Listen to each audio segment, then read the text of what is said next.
stream, and look forward this week to my review of the Skyzone Skyo 3.0 and the TV. Hey, it's working. I'm almost ready. We'll listen to the end of Bardwell. Oh, I guess that is the end of Bardwell. What's up, everybody? Hold on one second. I am just getting everything set here. Hang on for me, if you don't mind. There we go. All right, so I gotta mute this. I gotta get the chat going here. Okay, we've got the chat up. Let me just get a fan pointed in here. You got that for me? Thank you. Gotta get a fan pointed in this room for us so we don't melt and die. Alright, I'm almost ready. Almost ready, guys. Didn't expect, I thought I had an extra hour here of Joshua streaming, but that's alright. Let's point this upwards. And I'll say hello. Come on now. There we go. There we go. Here's the shirt that I got for you guys today. Since people have been talking about it, I guess there's some fellow motorsports people in here. Let me show my shirt too. There you go. There you go. The family. Get in here. The FPV family. Yeah. So this is actually, is that on the, hold on, let me see if that's on the thing. Yeah, we got it. It is. So that's actually Kristen's design, believe it or not. We were at an airport at some point in our lives, Going someplace. and going someplace, and she designed this.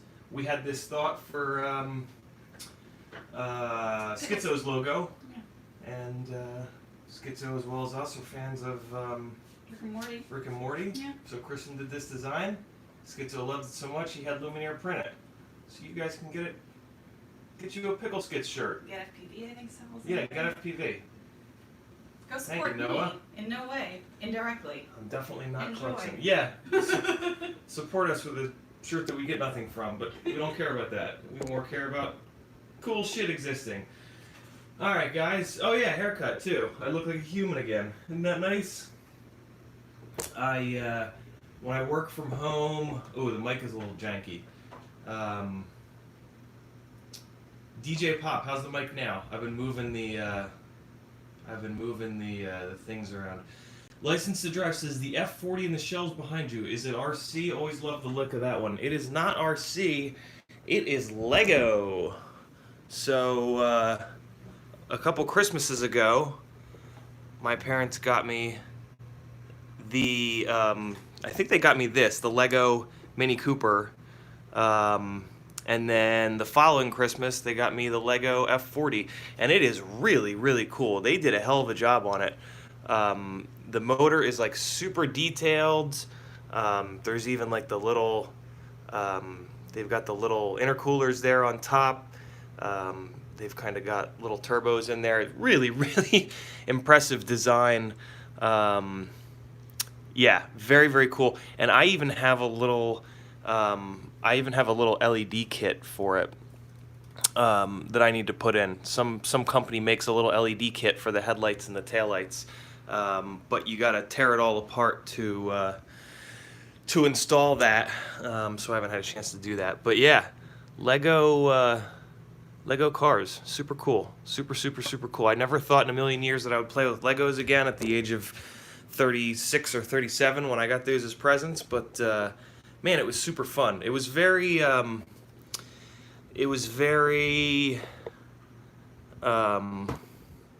you lifting? Of course I'm not lifting, Copter Flight. No lifting. Skinny people for the win. It was very like I don't know, physical and like hands-on and I don't know. We deal with keyboards and screens a lot in our life, right? So these were very, very fun to put together because they were not a keyboard or a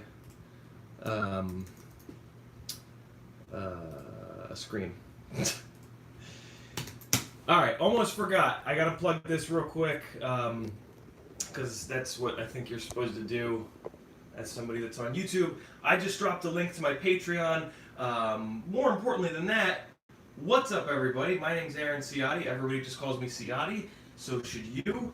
Glad to have you here. Thanks for coming over from Joshua Bardwell's stream. Stingy crowned me the Micro King a year and a half ago. I'd already been just completely enveloped in the world of micros to keep costs down for this hobby and get as much stick time in as possible.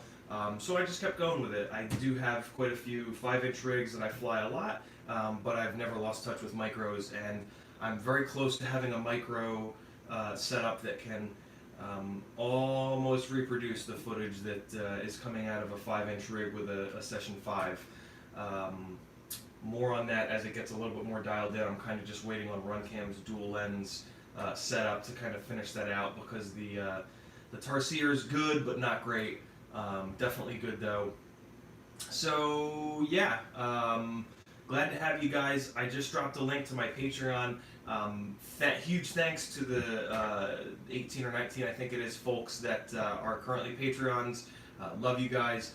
My Patreon is basically where I keep all my micro secrets and some 5-inch stuff as well. Any of the tiers get you access to it. I just treat it like a big scratch pad. I put all my thoughts and unpublished flights and just random stuff in there. So any tier gets you access. $3, $5, 10, 20, 30, 40, 50, whatever fits your budget. So for as little as $3 a month, you can get in there, get yourself access to all my micro secrets and unseen flight videos and anything else I can think of moving forward. I think I might maybe do a Patreon only stream this week from OBX, doing some editing in Adobe Premiere to show you guys kind of what goes into my edits, because I've had a couple requests for that. So that could be pretty fun. For the first time here, I won't do it Patreon only. I guess maybe I'll just do it open just to make sure it goes okay. Shane Duggar asks, can't find the secret cell group on Patreon. Didn't you mention something about a secret cell group in your Patreon? Yeah, Shane, I need to send out the links to that. I need to send out the link to that. I have 2 Facebook groups that are secret for patrons only. One of them is just a hangout group, and the other one is a sell stuff group, so that we have like a nice, small, tight-knit group of folks to trade and sell stuff. So yeah, thanks for that, Shane. Do me a favor, because I'll probably forget by the end of this 2-hour stream. Remind me about that so I can send those links out to everybody. I wish there was an automated way to do that. I should look that up. There might be an automated way to do that with Patreon. But yeah, again, thanks to everybody that is a current patron. You guys absolutely rock. Everybody that isn't, you still rock, but you'll rock even more if you click the link.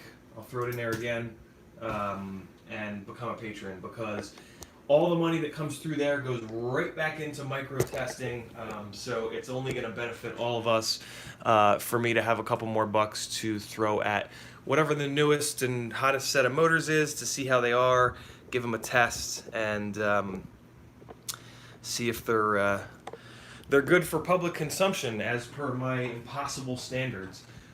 So let's dive into it. I'm going to get the chat going here. So anybody who's been around for a while here, I've really tried my best to catch every single chat message and stay caught up. As you probably also know, if you've been around, that's pretty much impossible. I don't know if that's just me or what, but it's really hard to catch all the chats and actually get any work done here. So the end of my previous stream, I basically said, look, I'm going to get as many of them as possible, but I'm not going to get them all. I'm going to take little breaks to just like dive into work, and then I'll get as many questions as I can from my big chat window. So Scott Walker says the sound is better. Thanks, Scott. I appreciate the feedback. So that's what I'm going to kind of do moving forward. I'm going to catch as many chats as I can, but for anybody that's actually watching this, I want to actually get some work done because I think that'll spark some additional questions as well. So if you ask a question, we do have a couple of mods. Noah is cool enough to be one of the mods. Speaking of Noah, Aaron, did you see Skadoosh has a Runcam hybrid up and running in a 3-inch? I didn't see Skadoosh with it, Noah, but I did see Nurk posted a video from it, and it looked beautiful. And Tommy also got his. He didn't get back to me though. I was bugging the shit out of him the other night. Like, how is it? How is it? How is it? So yeah, Noah is a mod as well as Mr. Tux. I haven't seen Mr. Tux in here yet. Maybe he'll come by at some point. Those two guys are very, very knowledgeable. They're going to be able to answer a lot of these questions. If you just want me to talk about it, or if Noah, if it's a really good question for discussion, just post it again for me. Just, you know, don't spam it, but like, here, let me show you guys. So I can open my chat screen so that it's a little bit bigger because I'm popping it out. So, you know, if it goes off this is, I guess, roughly like double the size of your guys' chats on the window. So if it goes off this, yeah, feel free to ask it again. Hey, there's Mr. Tux. Thanks for swinging by, brother. I appreciate it. So yeah, let's get this line back up and let's get to work. I gotta get this rotated. Hang on. Apologies for the crotch shot. There we go. All right, so let's get some work done. The 5-inch that I pulled off the camera, this is the 6S. What's up, Stefan? How are you, man? This is the 6S build that's almost done, but I do have I have one more solder point, and then I just gotta bolt everything down.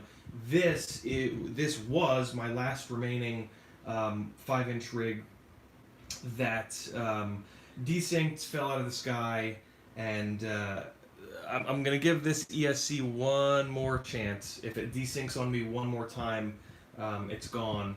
But I'll give it one more chance. While I was at it, I pulled the, this was on F40 Pro 2, 2600 kV, high KVs, and I pulled those off, and I'm going to put these 2400 kVs back on.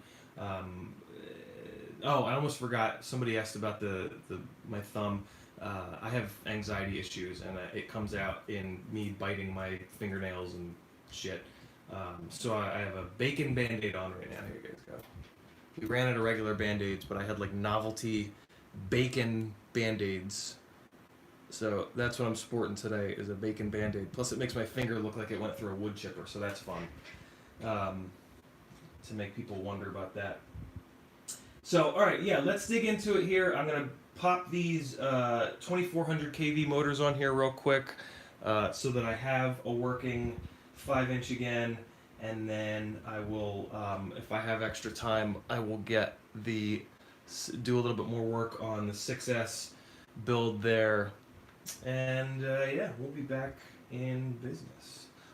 So, and the bacon will make my thumb much more delicious, according to Jinwoo, which you could be onto something there, man. You could be into it. So let me real quick clean up the mess here. When this thing desynced, it did break an arm, so I also have to pop a new arm onto this guy, which is very, very simple on this, on Bob Rugi's Glide frame here. This is my preferred 5-inch frame at the moment. Although, could be something cool coming to with my collaboration on Kebab's new channel, or Kebab's new website, I should say. Keep your eyes peeled for that. I'll talk more about it when I know more about it. But yeah, I don't know. Maybe a Ciotti 5-inch frame. I don't know. It could be. You never know. I got some crazy ideas. We'll see. Mr. Blocky TV asks if the flight controller does not have a current sensor input, but has a current sensor. What? But has a current. Oh, I gotcha. Has a current sensor on the board, on the flight controller board. Can I run the entire current through your flight controller, and then in my 4-in-1, ESC to get current sensing? Mr. Blocky, I think what you're gonna do is Most flight controllers want a VBAT, a full voltage input anyway. So I think that's basically what you just need to do. Is you just need to give the flight controller its VBAT in, and it sounds like that flight controller is set up to read the current from that VBAT in that's coming. So I think that's going to be simpler than you're even saying there. But it does depend on the specific flight controller.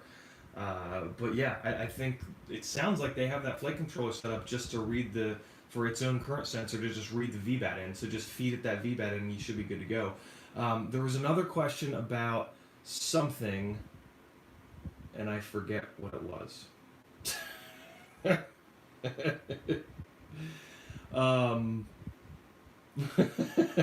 Oh, the capacitor. It's a this is a 35 volt 1000 UF capacitor on this 6S build. 1000 UF. This is the big guy.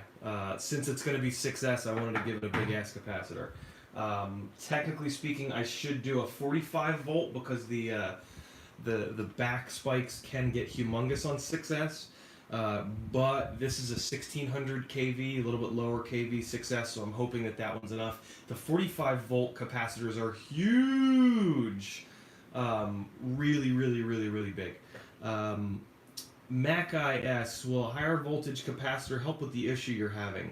Mackeye, are you talking about the desync issue on this? So this actually doesn't have, this is a capacitorless build right now since it's just on 4S. And that's actually an interesting thought. It very well could be, due to a back spike, but I don't think so because when it's happening. Typically, when that's the issue. When it's a back spike issue overloading the ESC, first of all, or a backflow, I should say, voltage spike issue. First of all, I think it just blows the ESC up, which hasn't happened here yet. But also, it should happen when there is a big moment where the props are going to want to spin the other direction to load all that voltage back into the system, and that's not when this happened. This happened on a pretty standard pitching back maneuver, and it just let go and fell. So it certainly seemed like a typical desync, but my God, it is hard to tell sometimes with these things. So you never know. But let's get into it. I'm gonna have one of my little breaks from the chat here to get some work done. So let's do some things, and then I'll hop back in and answer some questions. So let's throw the arm back, a new arm in here. I'm having to use my the arms that I sprayed with this beautiful color changing paint that I got from the automotive store. I've run out of my I had one rig that was all prettied up with this. All the base plate, top plate, X plate, they were all sprayed in this. Unfortunately, I flew that frame a lot and broke all of those pieces that I'd sprayed. And this spray paint is $25 a can. So yeah, I don't know if I'll be buying another can to do it all over again. But it was a fun little experiment. And so now my rigs are going to start to look ridiculous with regular carbon and then just these funky colored arms. But who gives a shit, right? We're all about function here on Team Ciotti. So this button head screw is very stripped. Let's get another one.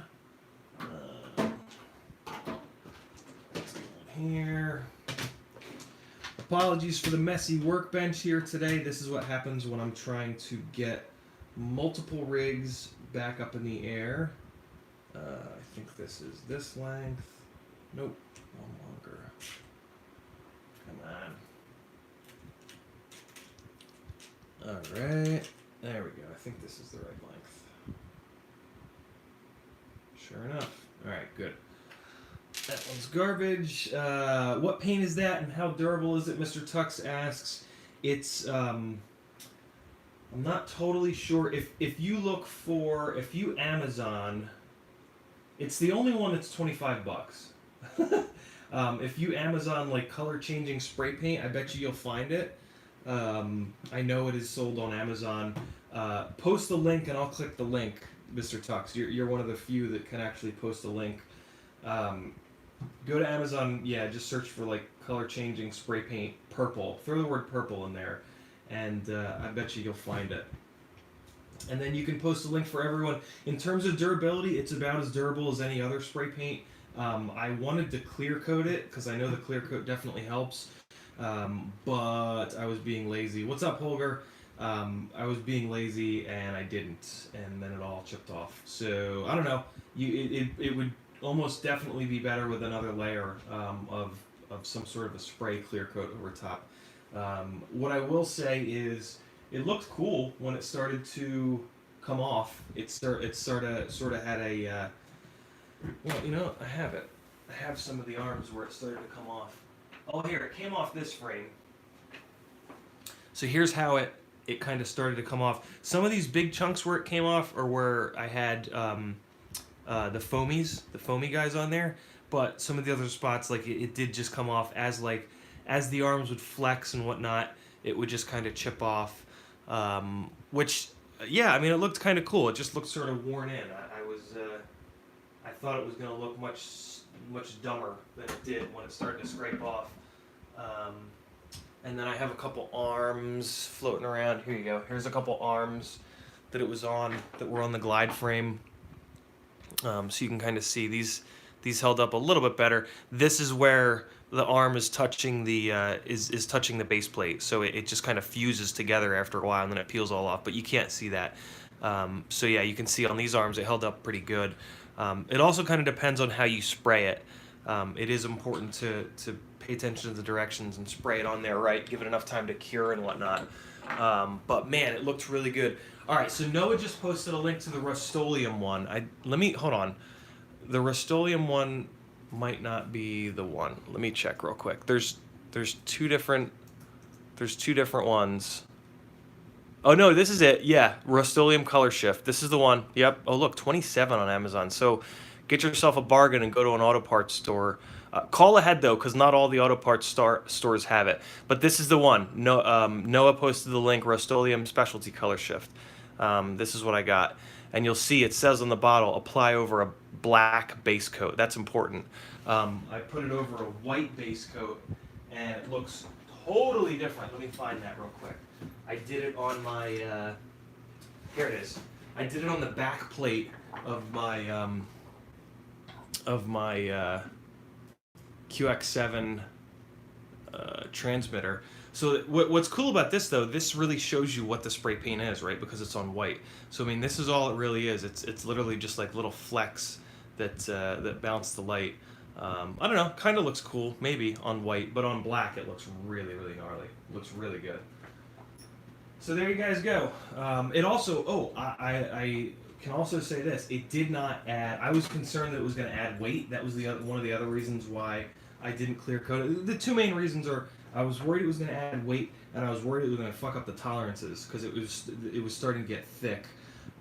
So yeah, I chickened out of clear coating it, but maybe I will in the future. DNB has something interesting to say here. Rust-Oleum and Krylon Fusion are lacquer based for faster drying. Careful what you spray. Lacquer eats some plastics. Interesting. Yeah, I would not try to spray it while the quad is put together or anything like that. Definitely spray it when all the arms and base plates and everything are taken off and whatnot. Really good point. Thanks for that, DNB. That's a really good thought. I hadn't even thought of that because I sprayed it when it was just carbon. So thank you for the good info. All right, let's get some work done here. Like I said, let me get this light posted up. Kenneth, I cannot raise my mic level, unfortunately. I am using my iPhone to do these streams to just kind of keep, to just make life simple. For me, at some point here, I will get a webcam for my computer where I'll be able to adjust stuff like that. But for the For the time being, it is just my cell phone, and the mic is right here on this side. I am making sure that I point the mic towards myself to help out with it a little bit. But you guys are just gonna have to crank your volumes up for the time being. I apologize for that, but we'll get there. We're still. This whole pointing the camera at myself thing is very new, and just kind of learning as I go, to be really honest with you. And this wire's about to break off. That's annoying. So I have to re-solder that. I did not expect that. That sucks. But we'll do it because otherwise this thing is going to fall out of the sky on us. So let's get that done. DJ Pop says you can get a mic and plug mic into the iPhone. Unfortunately, I am on an iPhone 7, and those idiots took the Bluetooth mic is what I would need. The jackasses took the headphone and microphone in plug out, and I have to leave my iPhone plugged into a little power bank here because the YouTube application just annihilates the battery. So my only plug on the iPhone right now is taken up by the power bank being plugged in. But yeah, Bluetooth microphone would technically work, although I'll probably just wait and just get a proper setup. Webcam, that's it. All right, cool. Let's. This screw's a little bent, but it's not that bad. Let's get it in here. Waiting for the soldering iron to warm up here so that we can pop one of these wires off of the ESC. Whenever you're tearing a quad down, or just in general, always look at your solder joints. Even if your solder joints are sound, the individual strands of wire behind your solder joint could potentially let go. That's typically where I get any actual failures in wires. So always kind of wiggle them around a little bit. You'll be able to see if it's, I mean, you're always going to have a couple of the little, you're always going to have a couple little strands break, but if it's getting really bad and you wiggle the wire, you'll be able to tell. The wire will just kind of angle itself in a way where you can see that there's only a few little strands left hanging on. And then you can fix it before your ship plummets out of the sky into oblivion, potentially. Hopefully not, though. Hopefully to a nice grass, well manicured, soft, grassy landing. Alright. And there we go. Alright, good to go. So the new arm is on. Soldering iron is probably heated up by now. Let's pop this one wire. And here's what I'm talking about. You know, I know, right, License? Here's what I am talking about. So a regular, this is going to be tough for you guys to see, but I'll try my best. So a regular wire, you've got your solder joint, and like when you wiggle it like this, nothing really happens. There's no real motion here. But if you guys can see on this last one, when I wiggle it, see how it's, you can even see the broken wires there. But it just wiggles in a different way. And that it's, I don't know. When it happens, you'll know it. But the thing is, look for it. Go look for it. Ooh, DJ Pop, that's cool. Lightning splitter and then charge and use the microphone. That's pretty slick. I'll have to take a look at that. But I am trying to, in fairness, convince myself to get a proper setup here and not just keep half-assing it. So maybe this is the push that I needed to get a webcam. I did. You guys basically said last time that anything Logitech will be good. So I took a look, and it seems like there's one that's $70 or so. That gets some good reviews and whatnot. So maybe I'll do that. I do have to place an Amazon order soon here for some other things. So maybe I'll try to sneak that on there. Where is my solder? I know I have a little spool. There it is. It's invisible. Alright, so let's get this popped off and get this repaired. like I said, even if you're good at soldering, this is something that will happen no matter what. So it's something that you have to be on the lookout for, because it's just one of these maintenance things. It's one of these things that is going to happen. The little wires, the little tiny strands of wire rather, within your motor wires are going to take a beating. It's just the way it is. And this is going to be kind of a pain in the ass because this is right on top of a standoff, and the middle motor wire is also kind of in the way. So what I'm doing is I'm using the rounded edge of these tweezers. So when you tin a wire, it's almost always some of the tin is going to flow up the wire strands, and what they're going to do is they're going to make this initially, like this first part of the insulation, stiff.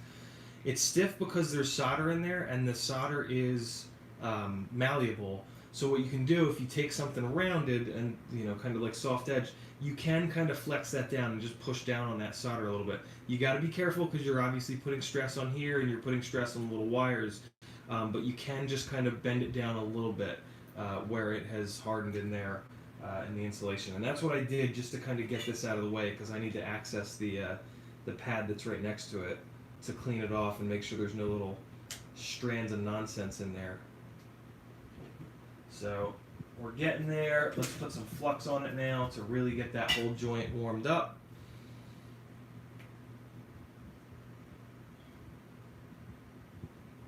Alright, so let's get this fluxed up here. If you don't have a flux pen, get yourself one. They're cheap on Amazon. Literally just type in flux pen. Super, super, super handy. So much better than having to deal with the little pot of flux paste. Although that's good to have too for different scenarios. So now this whole joint is going to get hot, and then I'm just going to flick off of it to clear as much of the solder as possible without having to get the braid out. And I think that's good enough. Should be alright with that. Yeah, we're good. That's fine. So now we're just going to cut this motor wire flush, restrip it. So this is also a great example of why you always want to leave a little bit of extra wire when you wire up your motors or your what are these things called that I use? Race wires. Always leave a little extra wire and just kind of like figure out a slick little way to tuck it in here, because eventually this will happen. Did I put the flux capacitor on? Herb asks. Not quite yet. I do that dead last. That's the last part of a rebuild is a flux capacitor for the purity, and that's actually where my secret power is housed for flying. It's because I have flux capacitors on all my builds. Shh! Don't tell anybody. That's a Patreon secret right there. I shouldn't be releasing that secret to the non-Patreon folks in here, but hey, maybe this will convince them to become a patron. The flux capacitor secrets. So here we go. We got that wire tinned, and let's just get it down on this pad. No big deal. Let me rotate this in a way that you guys can maybe see what I'm doing. It's really, I gotta be honest guys, it's really hard to figure out where to put the camera so that you guys can see what I'm doing, like kind of all the time. I feel like if you guys can see what I'm doing when I'm piecing things together, you can't see what I'm doing when I'm soldering because my hands are all up in the way and shit. I don't know. I'll keep trying different things. Let's see. Take a quick look with the loop. Make sure it's not bridged across. God, it's hard to get in here sometimes. Alright, so I am seeing something I don't like. There's a big Hershey kiss of solder on the bottom there because I was being a little lazy about the flux. But otherwise, this looks good. It's not bridged to the motor pad next to it. I just need to sneak this under and get this little extra bit of solder out of there. And then we'll be golden. And that's just going to be a little bit of this and a little bit of bloop. And now we're good. Alright.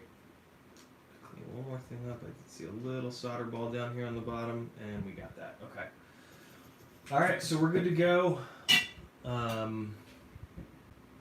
Yes, make sure it is no clean flux. I don't think it mentions it on here. Very, very good point, Tux. Number 99-20, mildly activated rosin flux type RMA. I think when you just type into Amazon, though, flux pen, I think this is the first one that comes up, SRA solder products. This is the one that my father recommended, who has been an electrical engineer for most of his life, and it works brilliantly. So here we go. Let's see if the double-sided tape survived. Nah, not really. So let's just scrape this off real quick. While I'm doing this menial scraping off thing, I can look at the chat. So let's get flexed up, says Mac Guy. Let me go up a little bit farther. Mac Guy also says, same, I hate hearing myself. Yeah, man, me too. Frinku FPV says, I never liked the iPhone and Apple products, too expensive and no flexibility on them. While that is true, I've never owned a PC. I've only ever owned Macs. I have to use PCs at work, and they just infuriate me. Just the amount of knowledge that you have to kind of keep them going drives me nuts. Apple products for me, and this is maybe just me, they just work, and they work in a way that makes logical sense in my brain.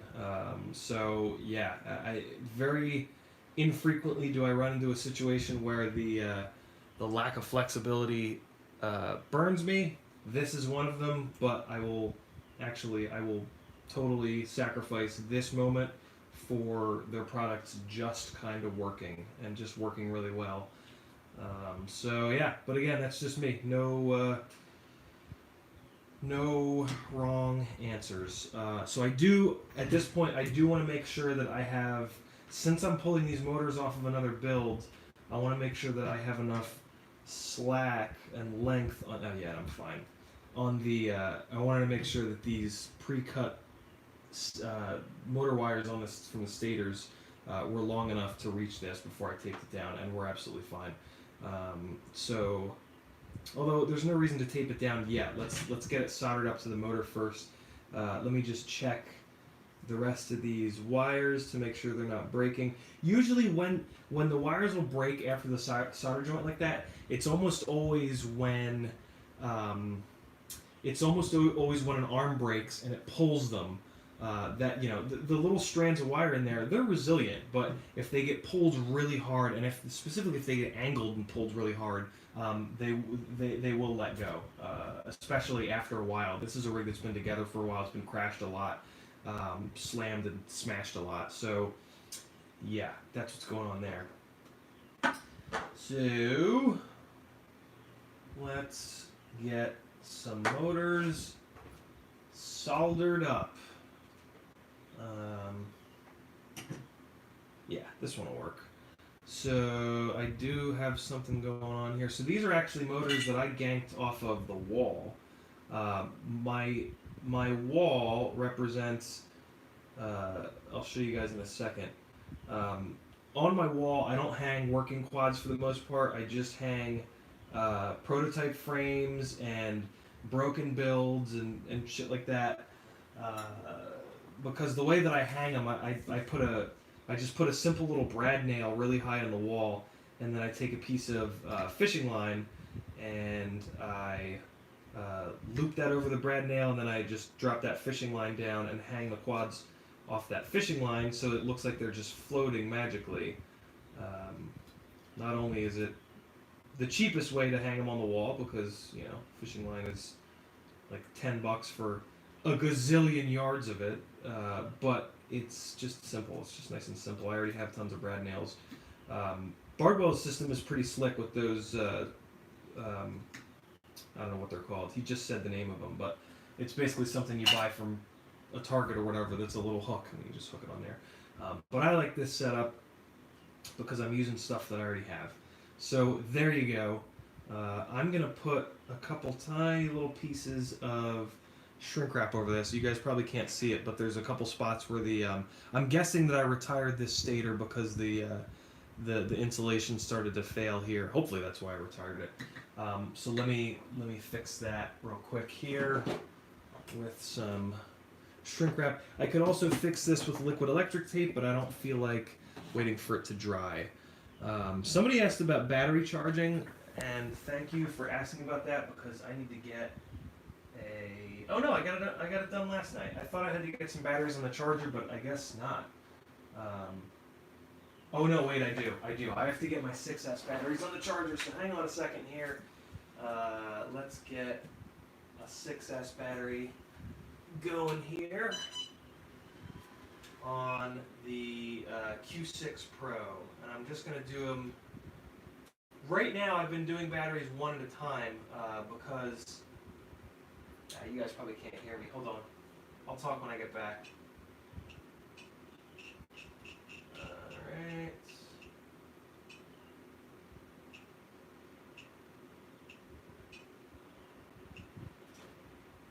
Alright, there we go. There's a 6S battery on the charger. So 3M command tab, that's what it's called. There we go. So I've been charging batteries individually for the last week because with this conversion over to 6S, I'm going through all my 4S batteries and reading all the internal resistances and flying them all to decide which ones are going to go away and which ones I'm going to keep. So I'm still doing that because it's I just don't have a ton to charge right now, and it's good to be able to see the internal resistances on these packs. So yeah, I just threw that, and I also don't have a 6S balance board right now, so I kind of have to charge the 6S batteries on individually rather, and that's fine. Because when I charge them individual, I'll do them up at like 4 or 5 or 6 amps depending on the mAh. Like for example, this is a 6S 1100, and I'm running that at 4 amps, and it's absolutely no problem. So like, you know, it is of course safest to charge at 1S, but think about this, right? It's a bacon Band-Aid, Kyle. Bacon. Because I pick my fingers like an absolute lunatic because I have anxiety and depression issues. In case you're really looking to learn more about me than you need to know.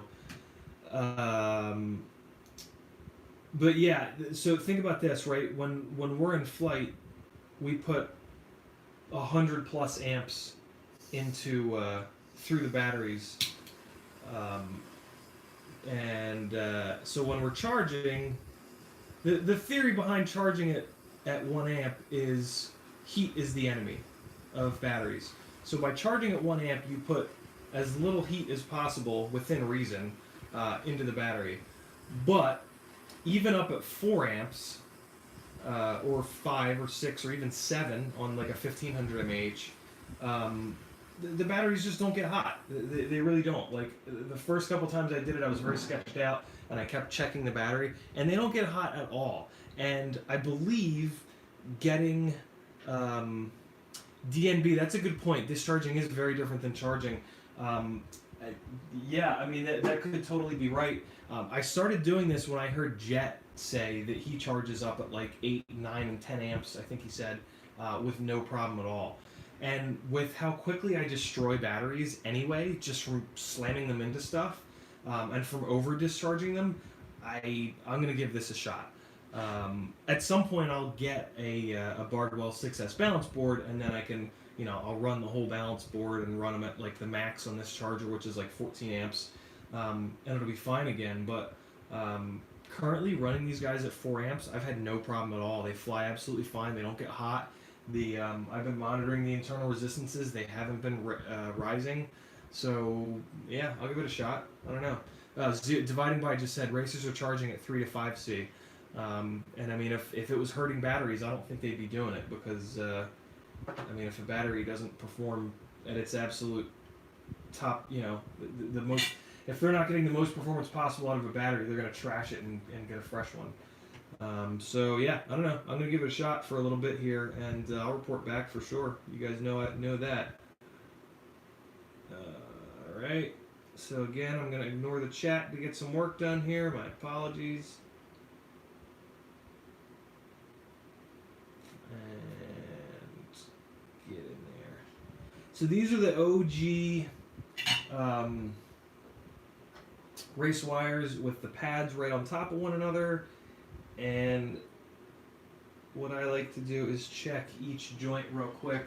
Because they're so close together, I just check each one with the 5X loop when I'm done with it, just to make sure that it's not bridging onto the pad next to it,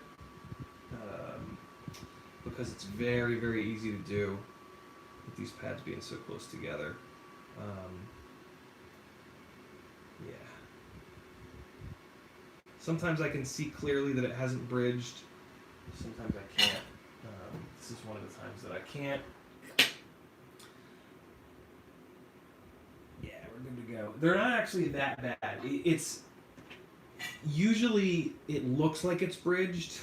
Like usually when I get done with one and I'm like, that definitely bridged, I'll look through the loop and it won't have bridged. But sometimes like it'll be kind of too close for comfort.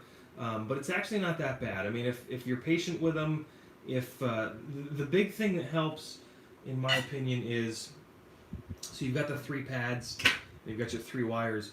Don't like perfectly line the wires up with the pads. Shift the outside wires out a little bit. Can you guys kind of see that? So like this is what my OCD brain wants me to do, right? And just to line them up perfectly. But I just always make sure that I move the outside wires out just a tiny little bit. That usually gives it just enough space where there's a nice visible gap between the outside 2 and the inside 1. And let me just check my last one. Although that being said, checking with a 5X loop takes but a second and is a really good idea. And if I hadn't done a million of these, I would now check continuity with the multimeter, but I just kind of know that I'm going to be fine on this one. So, alright, so I made a little bit of a mistake here. I should have cut these motor wires a little bit shorter. So what's happening is once I have this bolted down, let me show you guys this, because this is actually well, let me put a screw in. Let's show you here. So when this guy is bolted down, what you're going to notice is, and this is something that you want to think about when using these long race wires on a frame with short-ish arms, is you want to make sure that this doesn't, I don't know, how do I put that into words? See how the wires are hitting the bottom plate there? That's an issue. So it's an easy issue to fix. We just put 2 pieces of VHB in here instead of 1. But always look for that. Make sure that, ideally you want the race wire to sit flat on the arm. My God, it is hard to show you guys this. I think you guys can kind of see what I'm talking about, though. I hope. Trying to line myself. There you go. Now you can see it. Yeah, so it's just sitting up there. I mean, I could like force this forward a little bit and make these wires make a little Z, but I don't like to do that. So I'm just going to put 2 pieces of VHB there. That'll just boost this guy up enough, and we'll be totally fine. Easy little fix there. So let's get that done. I like to cut VHB with a pair of dikes. Any opportunity I can get to say the proper name of wire cutters, I'm going to take. Because I'm a child. 38 years old, and, still going with them fart jokes. What can I say? What can I say? Other than fart, dyke, twat, I don't know. All the other things to get demonetized and chase people away that have children that try to watch in a safe space. Sorry. All right, so let's get these two guys pushed together here. So getting the worst thing about VHB, in my opinion, is getting the wax backing off. But if you're gonna do a double thickness, stick the stickies together, and that actually does make it easier to get it off. So that was 1000 mAh 6S battery from storage voltage, brand new, up to fully charged on 4 amps, and internal resistances are looking like, well, I'll just read them off. 5, 5.3, 5.6, 5.7, 4.9, 7.4. Huh. So that's a GNB white labeled RDQ battery. That 7.4 is a little weird. That's a little higher than usual on a brand new battery. I'm sure it'll be totally fine though. So there we go. There's 2 pieces of VHB, and I'll show you in a second. It kind of perfectly boosts it up high enough for it to be not in the way. Not in the way, but for the back of it to not be a problem being all up on the base plate there. See? So there you go. Mac-Eye, so the balancing,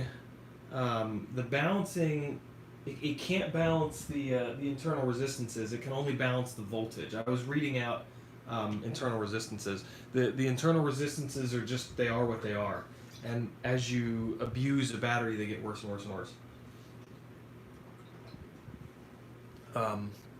So yeah, if I reach over and flip it to the individual cell voltages, I'm sure that they'll all be at 420. I need to have a guinea horn. That was a perfect opportunity just now when I said 420 to go. 7.4 on an individual cell. That'd be an interesting house fire. All right, let's pop these the rest of these motors on. There's another one that's cut flat. Oh, it's the new one. Look at that. I do want to check before I forget the rest of these motor wires to make sure they're not being jerks, and we're fine. I also do want to clean up this race wire. I was a little sloppy when I was pulling the motor off. Important thing, you can't really compare the internal resistance measurements for multiple chargers. Very, very, very true, Mr. Tux. I have a my old school blue, I don't know, the blue charger that everybody gets as their first charger, right? So that has a internal cell resistance meter on it that works like right away. Like you just hit yes, I want you to check it. It waits a second, and then it checks them. My IDST charger doesn't have that. It has this setup where it only reads and I think this is the same with all the ISDT chargers, and I wish it wasn't. But you have to charge the battery. You have to put an individual battery on the charger, and then as it's charging, it will give you the internal resistances. And so that's what I've been doing because I want to get the numbers from the ISDT rather than the old school blue cheapy charger. So yeah, it's that's another reason that I've been charging them individually, is that's the only way for me to get the internal resistance out of the ISDT charger. You basically, it takes, I don't technically have to do that, like it gets the internal resistances pretty quick, like within hell, I don't know, within 30 seconds. But a fully charged battery, you can't do that with. A fully charged battery will not charge for long enough before the auto cutoff. I would literally need to discharge a fully charged battery for like a while because the discharging is so damn slow. So I'd probably have to discharge it for, I don't know, 10 minutes, 15 minutes to get enough juice out of it to then turn around and put it back on the charge cycle for the ISDT to read the internal resistances, which is just insane. Unless there's some accuracy reason, I don't understand why ISDT doesn't just have a button. Check my internal resistances. Boom. But who the hell knows? Oh, that's interesting. DNB says there's other ways to more accurately check the internal resistance. Like what? Fly it till one cell is over 20 or Puff Daddy and either bin it or send it. Yeah, that's pretty much it. 10 is my number on the ISDT. On 4S at least. 4S with these high KV motors. Maybe it'll be a little bit better on these 2400s. It's been a while since I flew these 2400s. But the number for me is 10.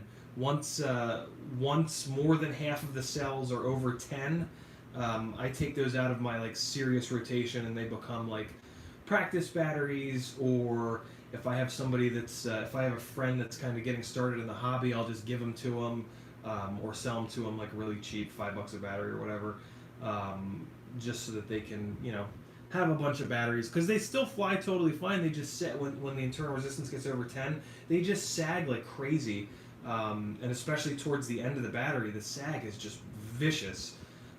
So those are the batteries that'll get me in trouble. Like towards the end of the pack, I'll come down from a big dive, and it just won't have the Mr. Magungu to pull out of the big dive and prevent me from blasting into the pavement.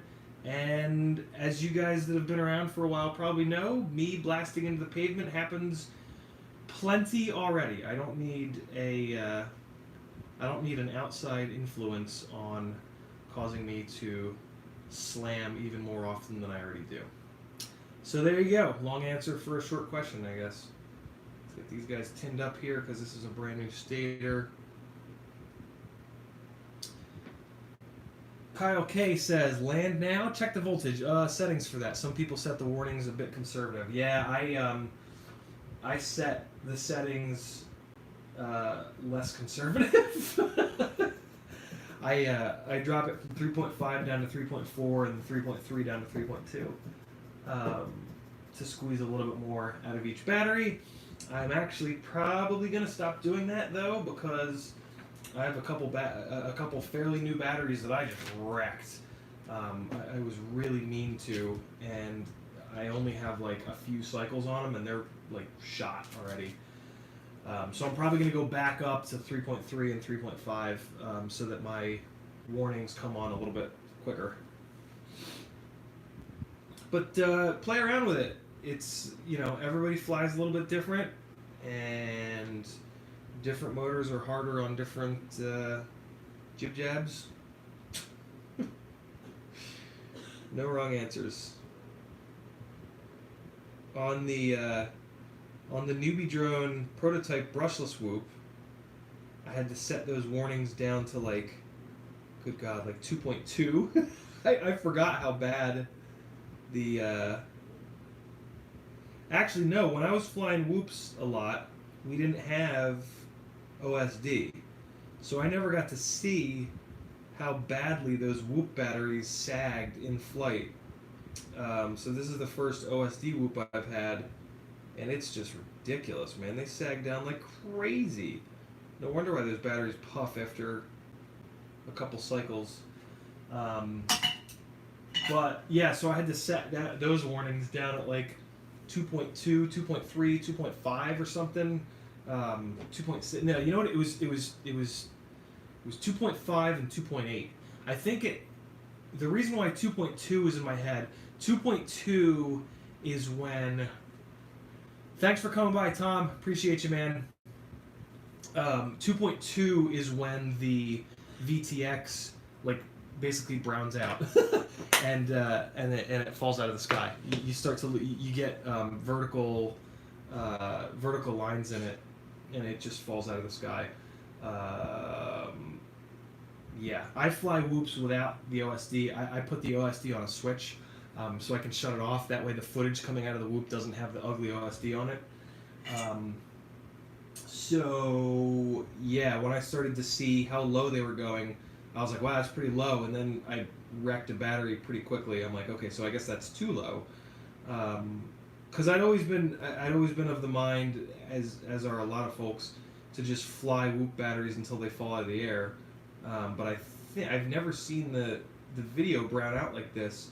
So my assumption is they had a hard voltage cutoff on the previous Whoop boards that I'd flown, whereas Newbie Drone is not doing that on this brushless board. And I did mention it to them, maybe put like a voltage cutoff at like 2.4, 2.5 or something. We'll see if they do that on the final version. But with the OSD, they kind of don't need to, because you can just set the warnings at the correct number, which right now for me it's 2.5 and 2.8. Those are the numbers that I'm at. So at 2.8, it's going to start yelling at me, and then 2.5, it's going to give me that stern land now warning. So yeah, there's that. That's the way I do it. We'll see how the batteries hold up to doing it that way. Otherwise, the Newbie Drone Ready to Fly brushless, which is also a review of their brushless flight controller all-in-one board, Whoop board thing, is damn good. Damn good. I am having a blast ripping this thing around in the house. Haven't gotten a clean enough run to put out a little edit quite yet, but I'm getting there. It's flying a Whoop acro in the house is very difficult, because you don't have the assistance of the gyro when you bump into stuff. So it's easy to so basically when you bump into something, it puts a big angle on it, and now it's there at that angle. You have to manually correct for that, whereas when you have it on horizon or angle, it'll start to assist getting back to center. So it's, I don't know, it's just different. It's just different, but it's a cool flight style. SR-13 flies acro inside. It's a very unique style, and it looks really awesome. While I'm doing this, let me talk through another question. Sun at the beach. Thanks, everyone. Land around 3.5. Yeah, 3.5 is a good spot to land for big batteries, for sure. They'll bounce back up to 3.8 typically. Let's keep going here. Oh wow, that arm is on its way out. I should replace that arm, but I'm not gonna. It'll be fine. It'll break at some point. Hopefully it doesn't take the motor with it. Craft King just flies 5 inches inside the house. That's one way to do it. Yeah, that works.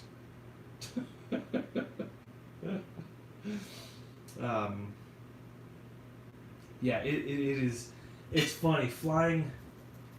Even 3-inch, even like 160 all up gram rigs in the house.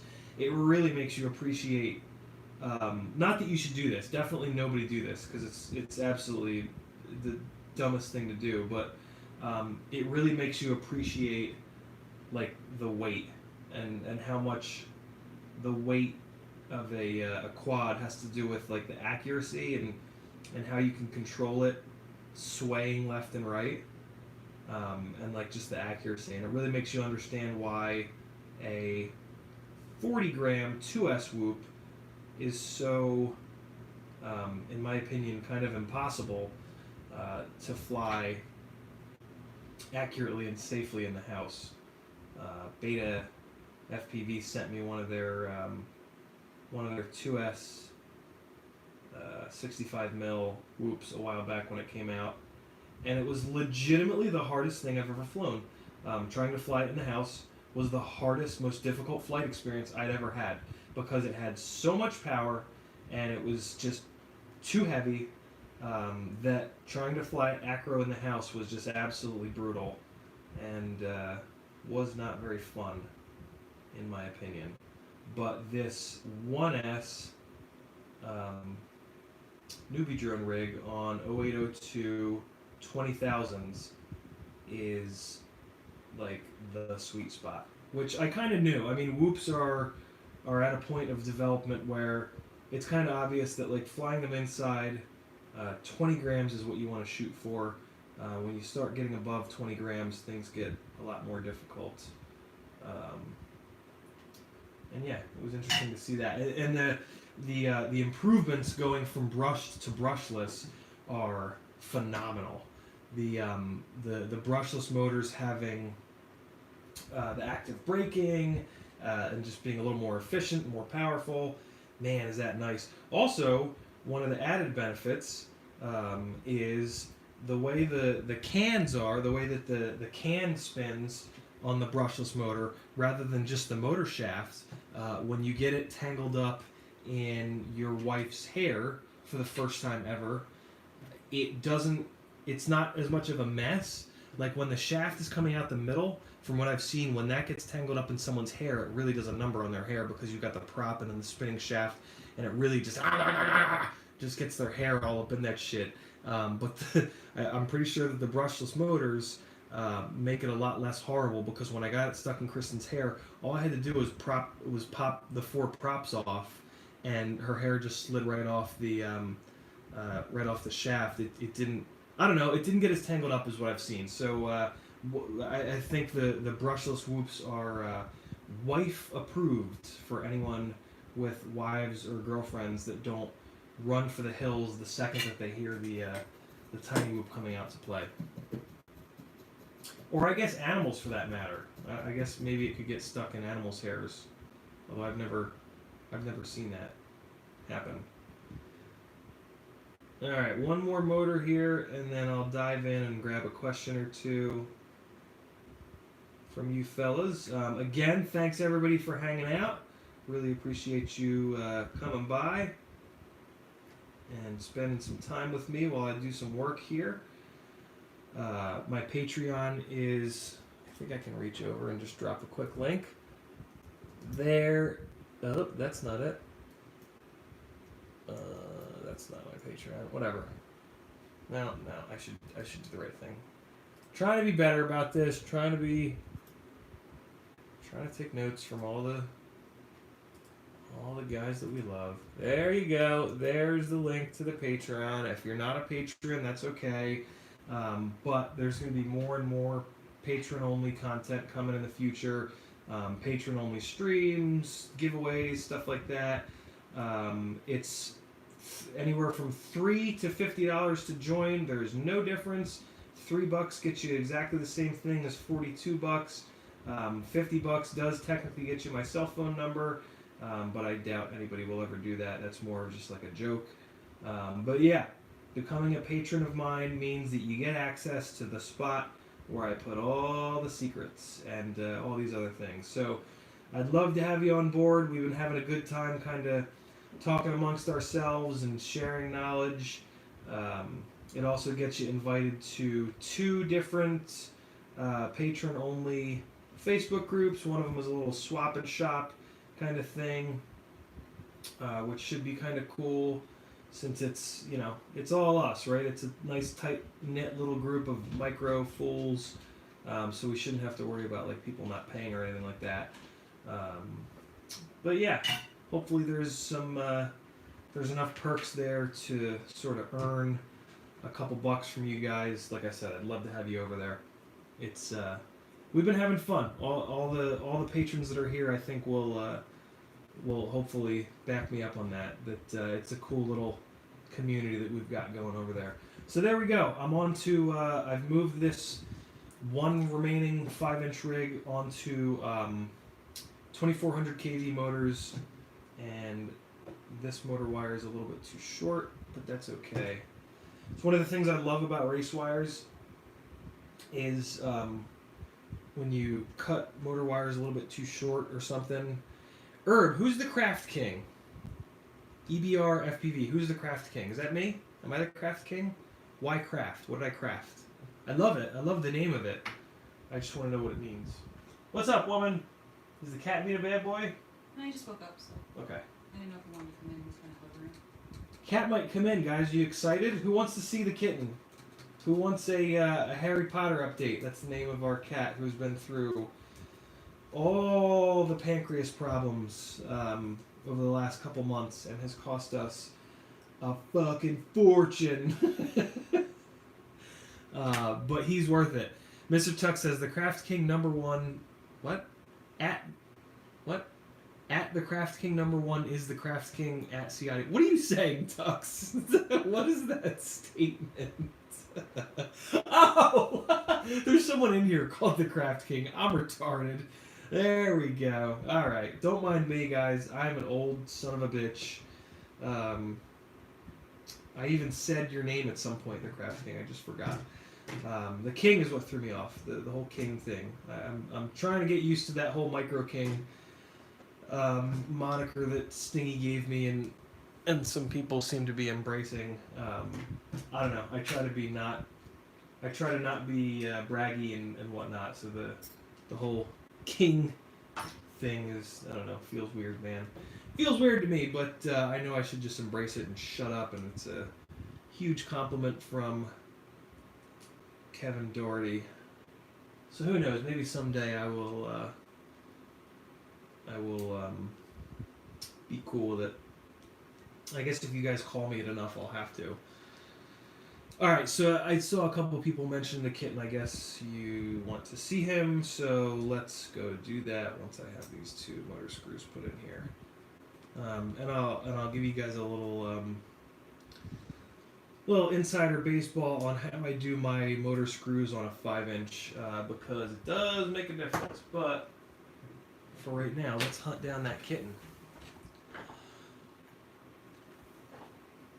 All those sound bites. Yeah, you got it, Craft King. I'm always good for them sound bites. Let's go for a little journey. Let's find the kitten. Here's my so yeah, it gets really hot in here, as I've mentioned a bunch of times. I have to run the overhead fan, and I have to also have a little fan in here pulling some of the cold air in so I don't just die. Mainly because my computer is very, very old and very, very hot, and it has 4 big-ass hard drives in it. Yeah, it just gets really hot in here with that computer and these 2 big-ass old 23-inch monitors, blah, blah, blah, blah, blah. There he is, ladies and gentlemen, and he's even looking at you. Oh, God, I kicked the thing. Look up again, you little rat. Come on, get over here. Get over here. Say something, kitten. There he is. He lives, guys. He lives. Let's check that. Let's check that spot on his neck. Everybody seems to love that feeding tube spot on his neck. If he'll stop, he's just gonna keep going. I just keep kicking the. Kristen's doing some organizing out here. Oh God, the stand keeps hitting things. Is this fun, guys? Chasing the cat around? Is this a good stream activity? Oh, he's down. All right, let's get him. This is the wrong side of his neck, but we got to get him. Okay. Oh, God. There he is. Oh, that's a good little dude right there. That's my buddy. He's doing good, though. He's doing real good. He's eating lots. Hell, he ate 3 cans of food the other day. We were shocked. Oh, now I've gone too far. I've gone too close to the belly, so this is what I deserve. Oh, there he goes. All right, see you later, buddy. All right, gave you guys some kitten time. Let's get back to it. Let's get back to business.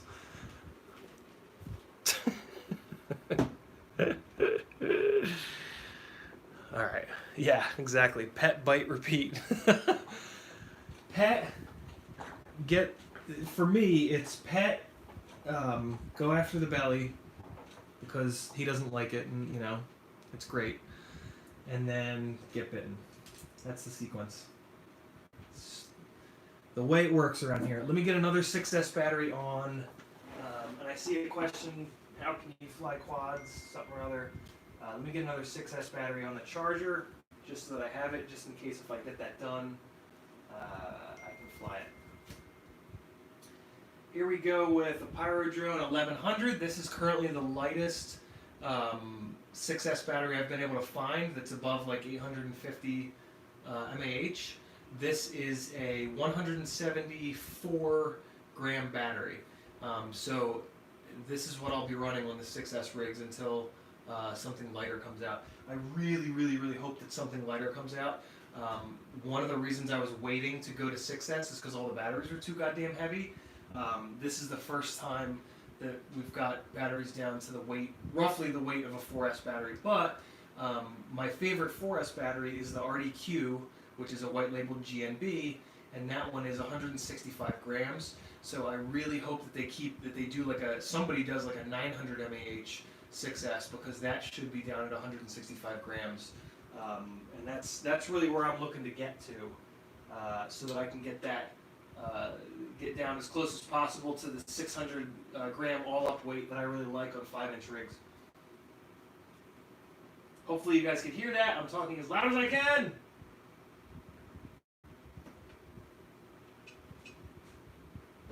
All right. Pyro Drone battery is on the charger. I'm interested to see what the internal resistances are on that, to compare them to the GNB. All right. Yeah, DJ Pop. Yeah, I've been talking to Steele about that. I was hoping it would be I'd mentioned this to him at his housewarming party a couple weeks ago, and he'd said that 160 something gram Thunder Power was on the way. And then when I saw it on his scale and it was 174, and I was kind of like, oh, well, okay. That doesn't really do me any good because I can get these guys. The big problem is going to be that those Thunder Power batteries are going to be $40+, I'm assuming. And I have not found so I'll don't freeze. Please don't freeze. Please don't freeze. I think it froze. It came back. Wow, okay. So it happened again. I got a phone call while I was streaming, but this time, is it still good? This time it came back. Yes, it came back. Awesome. Well, that's good to know. God, that scared the shit out of me. Whatever I was talking about, just pretend like I finished my thought properly. Done. What I was saying is I have had terrible luck with R-lines. Tattoo R-line batteries have just like 4 or 5 cycles, and then the internal resistances go ballistic. They see what it seems like to me is the more expensive, lighter weight, like top shelf kind of batteries. They don't seem to be as resilient, as durable is the word I was looking for there, as the cheaper ones, as the China Hobby Lines, as the GNBs.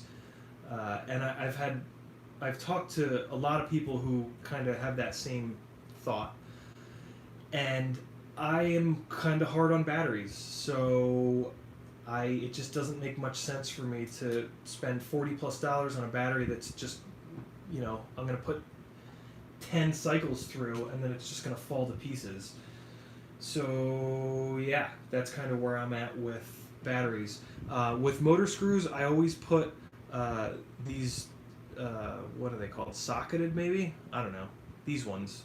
I always put these guys on the outside, because the outside is what's going to hit the concrete, and these don't strip out into the concrete, and these don't strip out nearly as easily as the button heads, and then I'll put either 1 or 2 button heads down here.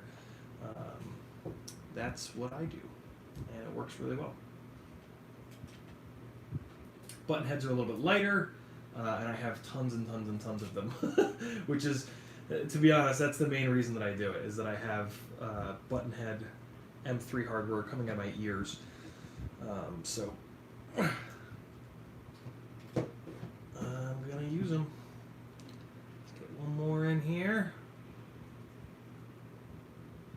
So I will also say that the GNBs, the RDQ batteries, don't seem to be as resilient as the China Hobby Lines. The white China Hobby Lines are just like, they're as close to indestructible as I think we're ever gonna get in a quad battery. It's just crazy the shit that you can put them through, and they just keep going. They just do not care about abuse. So yeah, very very impressive. They're also the heaviest. It could very well have something to do with it. They're also the heaviest. Like to put it in comparison, the 1300 mAh China Hobby line is like 15 or maybe even 20 grams heavier than the GNB. Like it's serious. It's a serious weight increase. But hey, maybe that's why they're more. Maybe that's why they're more durable. I don't know. Yeah, I'll throw these guys on. I'll throw the little. I need to get more of these skids. I only run the skids in the front, because that's the only spot that I really hit the ground all that often. And they're also heavy. The skids are definitely, I think they're like 2 and a bit grams, which is a lot. Yeah, I don't know. Matt Guy with a great question. What's the largest drone plus battery combo at 250 grams? I'm not super sure how to answer that. What do you mean the largest drone battery combo? Do me a favor, elaborate a little bit, Matt Guy. What are you looking for? Are you looking for like a frame recommendation or more of a battery recommendation? Here's a cool little trick for you guys and girls. TPU melts at a much lower temperature than solder, so you can use your soldering iron to melt TPU back together. Matt Guy wants a larger drone because he has 2-inch rigs. All right, so I mean, if you're looking, if you're a freestyle guy, I would say go Acrobrat, and then you can do like a 260-ish gram build that you can get some really nice footage out of. And with a bigger motor, like a 1500 mAh or a 1506 or a 1507 motor, it'll make plenty of power for that all up weight. So I'm just holding it together with, pre-tensioned tweezers here. And then what I'm going to do is, and I turn the temperature down on, I did say Acrobrat, absolutely. Best 3-inch freestyle frame in existence at the moment because of the clean dirty setup, for sure. So I turned the temperature down on the soldering iron. I turned it down to, I could probably go lower than this, but I have it at like 600 degrees. It does this really quickly at 600. And I'm just going to literally melt and paint the TPU back together. And let me give you guys a little bit more light, and I'll try to do it a little bit closer to the camera.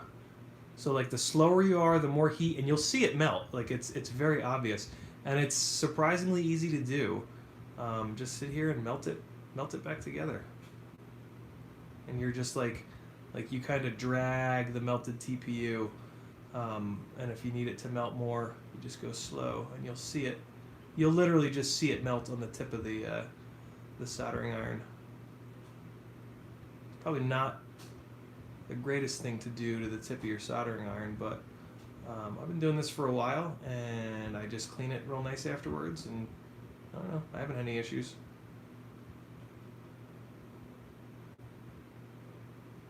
And so like I'll go up to the top corner and like melt a little area, and then like pull it down and just kind of like paint it over where it's split, and I'll just keep doing that over and over and over again until it's sort of melted back together. Probably not the best way to spend my time, because to get a new one is cheap, but I gotta do an order and wait for it to ship and all that shit. I'd rather just fix it. And like, this does a good enough job. I mean, it's not as strong as it was at first after this, but I mean, would you really expect it to be? Alright, let's get this guy in here. See if I can melt. There's like a big flap that melted off. Let me see if I can get that big flap. Also trying to do this in a way that you guys can see it.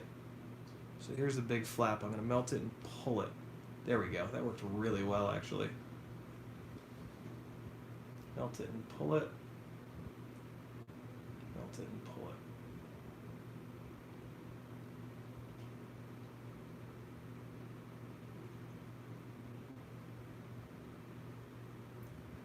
Alright, and then I want to do one more little session with the big part. Now that I got that flappy part down.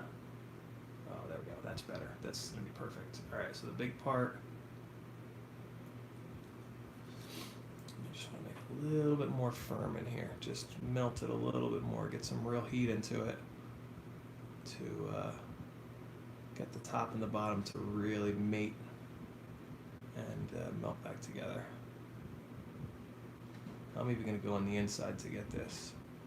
And then just smooth it. This little flap is popping up, so let's pull him back down. There we go. Now we're talking. And then what I'll also do is I'll kind of like try to move some of the material to the spots where I know it's going to get hit. So that there's just more material to get hit. So now I'll do the inside because the heat doesn't really... The other way to do this is with a little mini blowtorch, like one of these little guys. If you do dabs, you'll have one.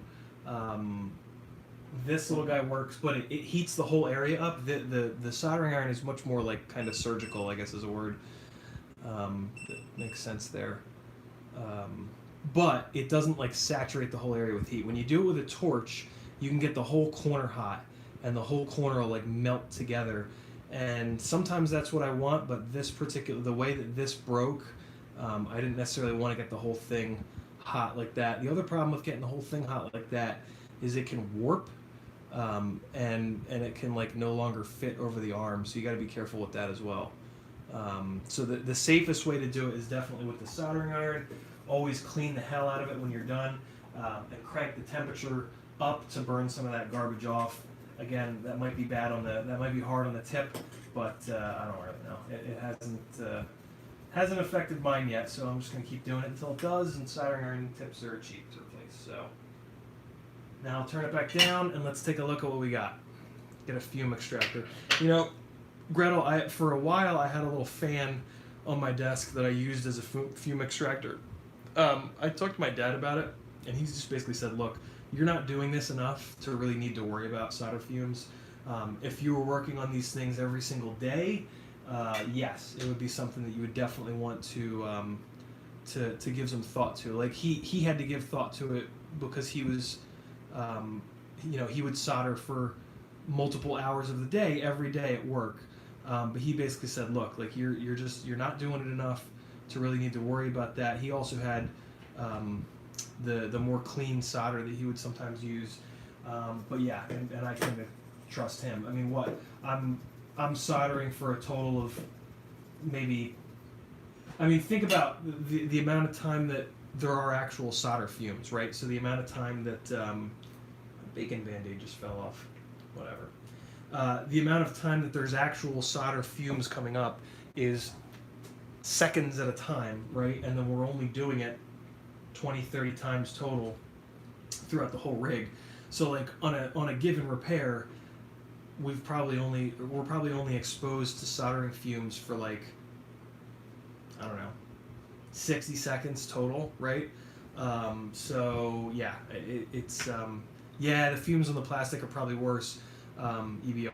But again, just tiny little bit of exposure, and I do try to like hold my breath for the most part when I see the fumes coming or anything. I don't know. I think we'll be okay. What do I know? But that's what I'm going with. So we got the motors on. I wanted to get this fixed so I can pop it on here, which we'll do now. So I wanted to show you guys. So now it is relatively strong. We did the inside. We melted the inside. We melted the outside. We dragged a bunch of material down, and it's pretty good now. This will last a bunch more hits. The other thing that I do is when this one gets all banged to hell. So on the front of this rig, the motor protection on Bob's stuff is like the little devil horns. So what I'll do is when this side gets banged up, I'll put this side to the back. So I'll put it on this arm. I'll put it on this arm so that the new side is now forward because I typically hit the front. So the janky side is protected by being in the back. I hit the side devil horn a lot less often. B-Rad is in Madrid. Ooh, beautiful. Early flight to the States in the AM. What are you doing in Madrid, brother? I'll talk to you when you get back, man. Madrid. Damn. Lucky guy. B-Rad is a super cool dude from Florida that I flew with here in Atlanta after the Get FPV caravan to International Open a couple months ago. Super cool dude. Let's get this back in the right spot. I did, Shane. I really try not to work on them every day because I get burned out.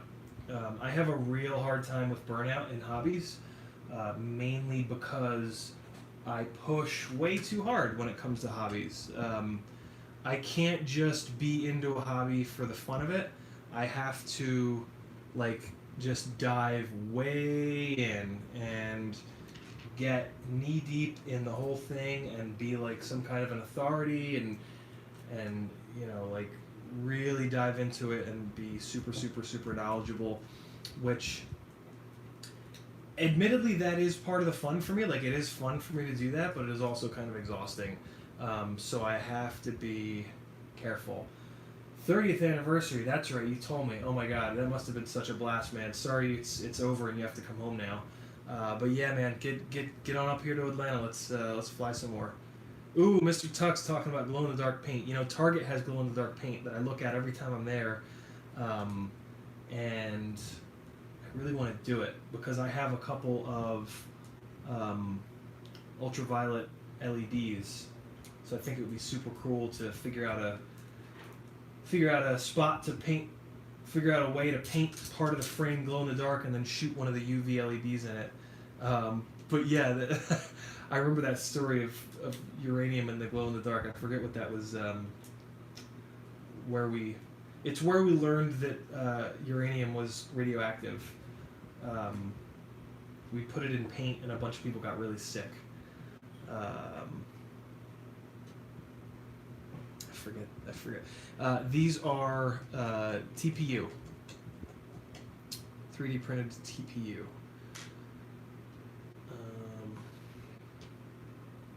What do we got? Oh yeah, we'll run one of these.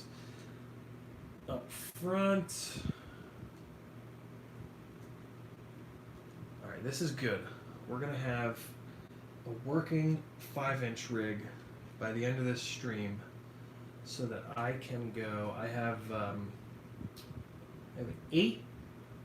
I have my final remaining that I haven't tested 8 4S batteries charged that I'm going to see if I can run today. And then that'll be really good because I will then have all my 4S batteries kind of figured out which ones are still good, which ones are strong, which ones are kind of in the middle, and which ones need to go into the Best Buy recycling bin. And that is something I've been trying to get done for a little bit here.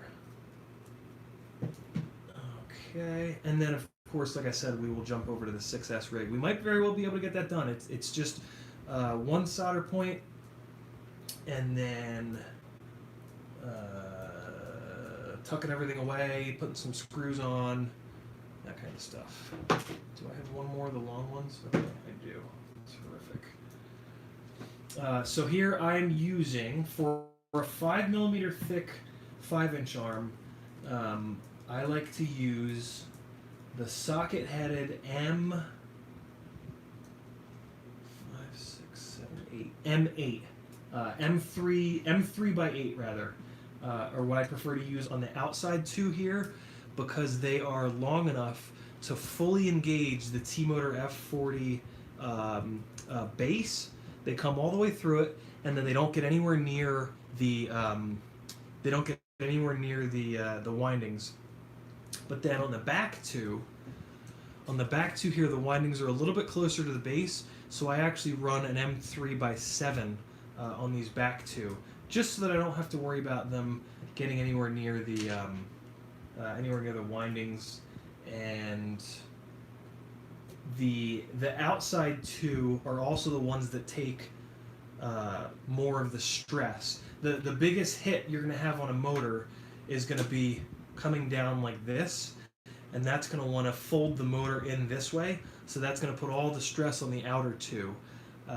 So if you have the longer screws in the outer two fully engaging, you've got the best chance of them not failing.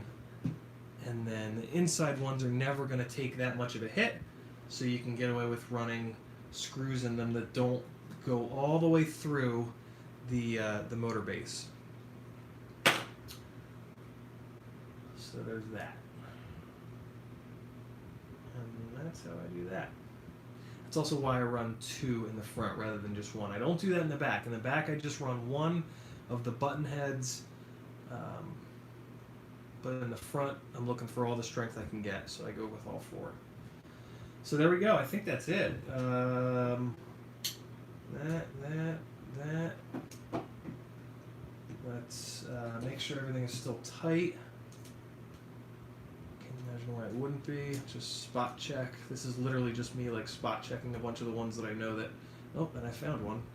That was far too loose.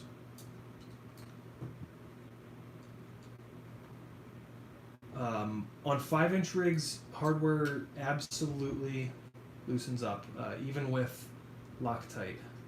So check it. Every time one hits the bench, just hit a bunch of them real quick. If you find one that's loose, go through the rest of it, is basically my mantra.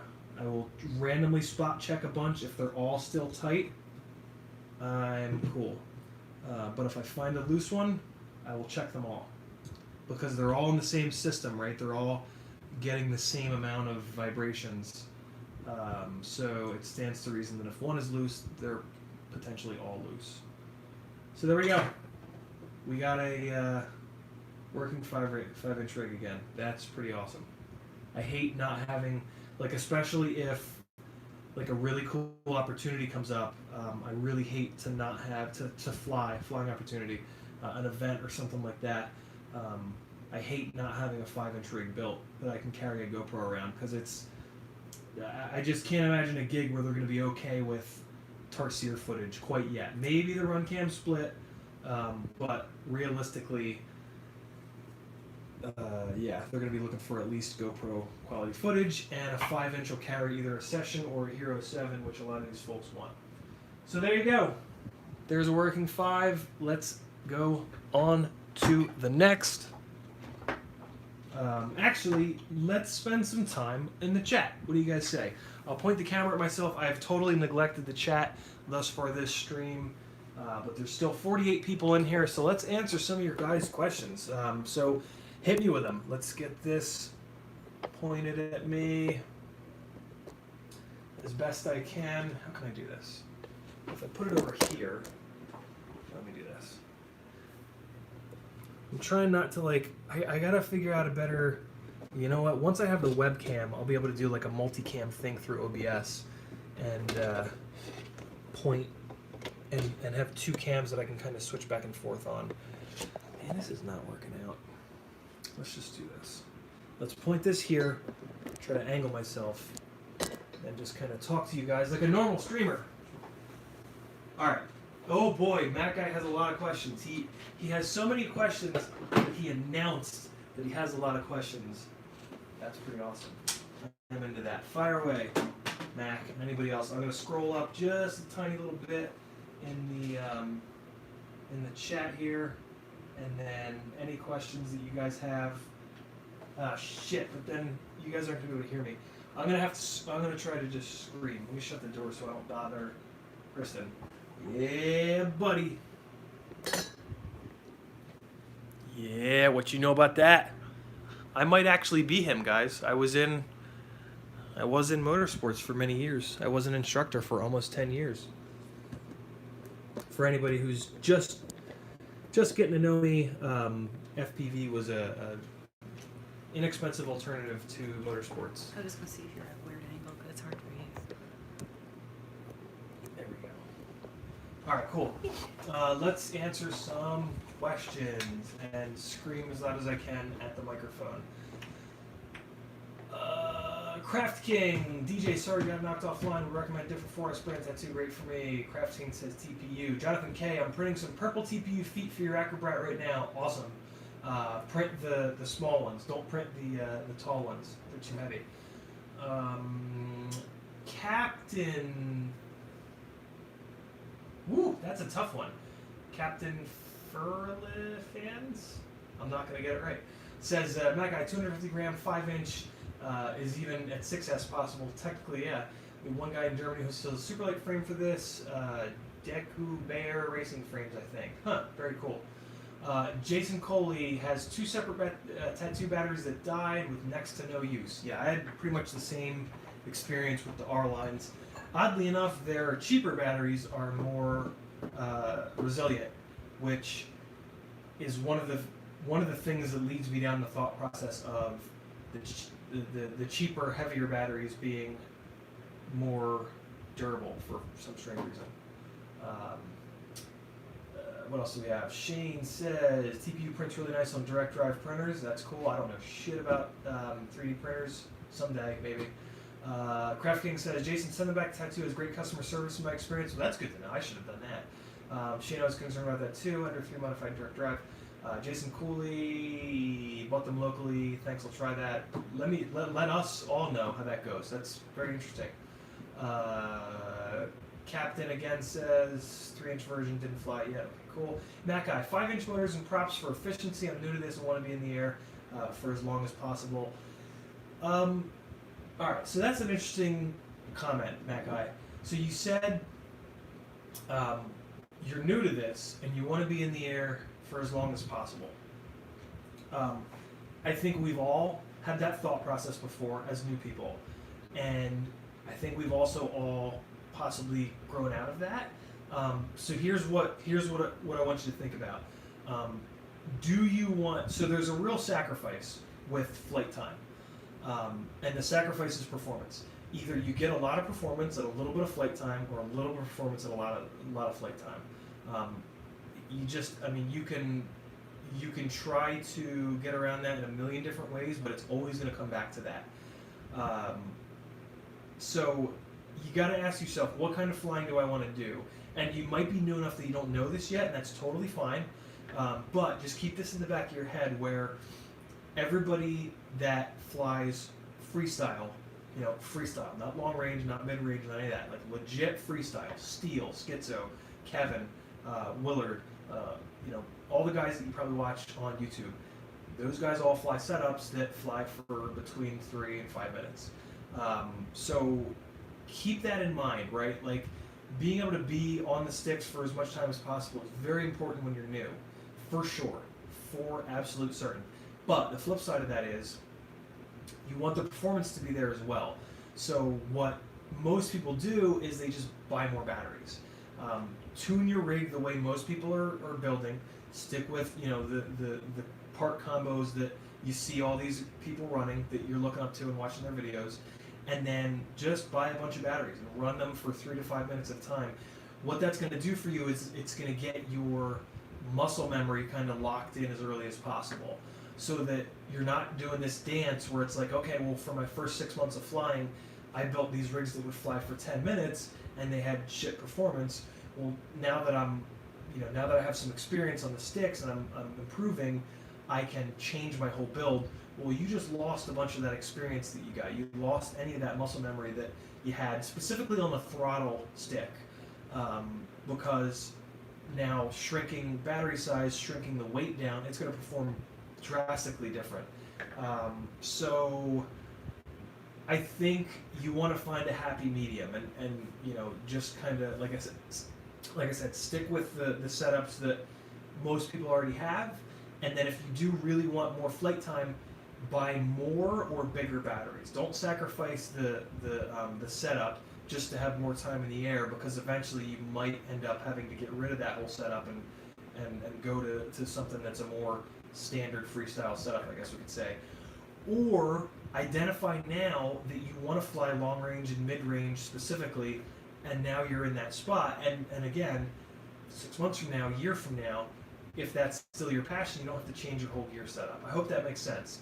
But that's a really good point. It's a great thought, and I'm glad that you had that thought, because you're not the only one. It's a great thing to kind of talk through and just keep in the back of your head.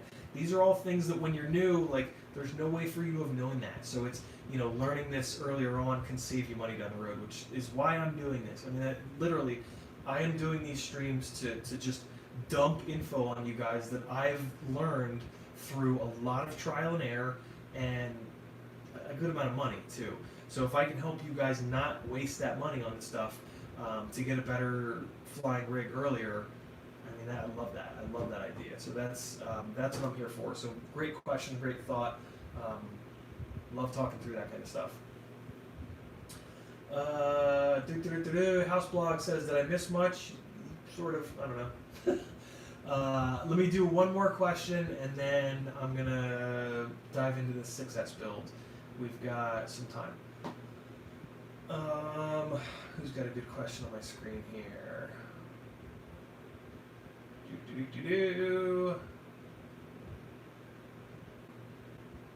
Stan Roland delivers in perfect timing an awesome question to talk about before I jump back into build mode. What do you think about the new iFlight Zing 1507 motors for a 3-inch freestyle build? So this morning, Noah, or maybe it was last night, Noah shot me a link to that Zing motor, and he said, I thought Bardwell said it was going to be a 1506. I thought that as well. Maybe they do also have a 1506. I highly doubt that.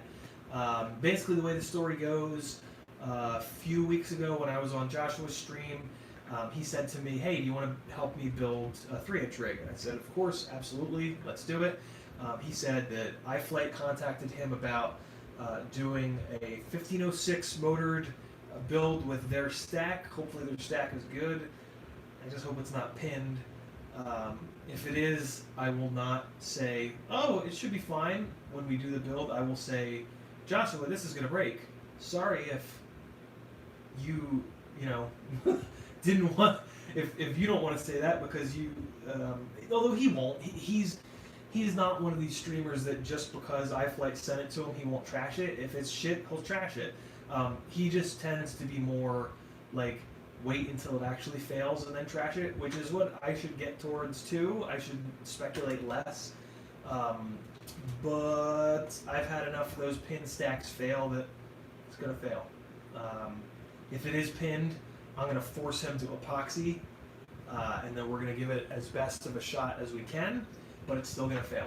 The pin setup is no good. Having a flight controller and an ESC hard pinned together, no bueno. There's no way to make that durable, in my opinion, for big slams that we take with these rigs. If you don't crash a lot, you'll probably be fine, but if you crash at all, it'll break. So when they initially talked to him, they said they were going to be 1506 motors, and he told me that, and I freaked out, because I've been waiting for a 1505 or a 1506 or a 1405 or a 1406 for a long time. Noah sent me that link this morning, and now it looks like it's going to be a 1507, which I'm not so thrilled about. I know why they did it. They did that because they want a motor that's going to work for, with the newfound popularity of Cinewhoops, and this whole 3-inch ducted, safe, cinema style flying. We're going to see a bunch of motors, and that's fine, as long as the T motors that are coming out. I haven't openly said this, but how many people are in here? 53. I mean, I don't know if they don't want me to talk about this or not, but I'm going to talk about it. Whatever. It's been a while. The T motor prototypes that I've been testing are 1507, and they're coming out really soon. Don't know when, but soon. They have too much power, and I knew this was going to be the case from my testing with the Brat 1407s. They have a little too much power for me, in my opinion, for the way that I fly micros. That being, I fly micros in situations that they make a lot of sense. Smaller spaces. I don't see the point of flying a micro in a big ass field where I need a ton of power. For people who have to deal with this 250 gram weight limit, yes, your situation is totally different, and these motors might be perfect for you. But for me, in Atlanta, big open fields, I'm going to fly a 5-inch rig. That's the right tool for that job. Smaller spaces, more sketchy spaces, I'm going to fly a micro. So I want the micro to have less power to weight, so that in a smaller space, essentially what happens is a smaller space feels like a bigger space when you have less power. As long as you can shift your brain, right? If you go into it expecting it to have a ton of power, big power to weight ratio, it's just going to feel like ass. But if in your head you say, hey, I'm at a smaller spot, I want less power, I want more throttle resolution, that's the way I want to build a micro. So instead of like a 10-to-1 power to weight ratio, I want like 6-to-1 or 7-to-1 or 8-to-1. So with those specs, with those requirements, right, a 1507 actually makes too much power for me. Sure, I can put a throttle curve on, but it's heavier. If you put a throttle curve on and chop the top of the throttle off, it's just a waste, right? It's a waste of weight on the ends of the arms. It's going to be less durable. It's not going to fly as good, blah, blah, blah, blah, blah. So I was really hoping this Zing motor was going to be a 1506. Now that it's not the end of the world. As long as it's smooth, as long as it's not a notchy 1507, it's going to be another great choice, specifically for an Acrobrat build, because they tend to be a little bit heavier. With these 1507s, ballpark, Acrobrat build with a 650 4S, you're going to be looking at like 270, maybe 280 grams all up with a little bit of TPU. If you really slim it down as much as possible, you might maybe to get that under 250. I think that's going to be a hell of a challenge, though. If somebody does it, definitely let me know. I want to see it. Yeah, so that's kind of where we're at with those motors and with the T motors. I hope they're not. I'm sure that they're not watching this, but I hope it doesn't get back to them that I spilled the beans. They didn't make me sign an NDA. They didn't specifically tell me not to talk about the size. Hopefully they're cool with it. If they're not, I didn't know. Sorry, Vivian. So there you go. That's kind of where I'm at with motors. Great question, man. Thank you for asking that. That's a great. Oh wow, Jonathan K already ordered them. Nice. Good on you. Very cool. Yeah, that guy is exactly right. Yep, small car fast is more fun than big car slow. That's why I sold my big, heavy, but fast Mustang Cobra and kept the Miata. Which, actually, for anybody keeping score, the Miata might be done. I got a call at the shop this week. But they claim that they were going to get the motor swap done this previous week. And, yeah, so it might be done. More to come on the surprise stream this week, I guess, if I remember to call them. I haven't had the car. It's been so long since I've had the car that, like, I forget about it. I forget that it even exists. Which is a horrible thing to say, but, you know. Okay, so the Pyrodrone battery is done charging, and the internal resistances are interesting.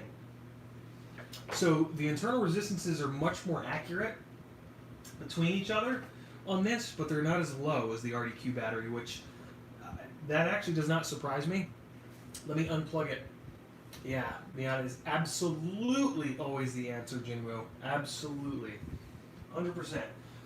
So let me read them off while I have the internal resistances. 6.3, 6.0, 6.4, 6.2, 6.5, 6.6. And I'm unplugging the battery now. so I can show it to you guys. So this is the battery. So the internal resistances within the battery are much better balanced than the RDQ GNB battery, but they're also a little bit higher than that one. So there you go. There's some food for thought. I will buy more of these because they're lighter. This is a full 10 grams lighter than the GNB battery. So yeah, for the time being, this will be my 6S battery that I run. I'm not going to buy a ton of them because I do think that the 900 mAh batteries are going to come. But in the interim, this will be my battery of choice. Okay. So here's the other question: where did the other 6S battery? Yeah, there it is. There it is. Okay. Putting the charged batteries in a fire-safe battery bag. Separating out the 5S batteries. Actually, I think one of these 5S batteries is charged. Let's take a look. Danny Bravo checked wiring, thought it was a solder bridge. Can happen at a 1660. Okay, well, I guess this battery is dead because cell 1 has dropped. That sucks.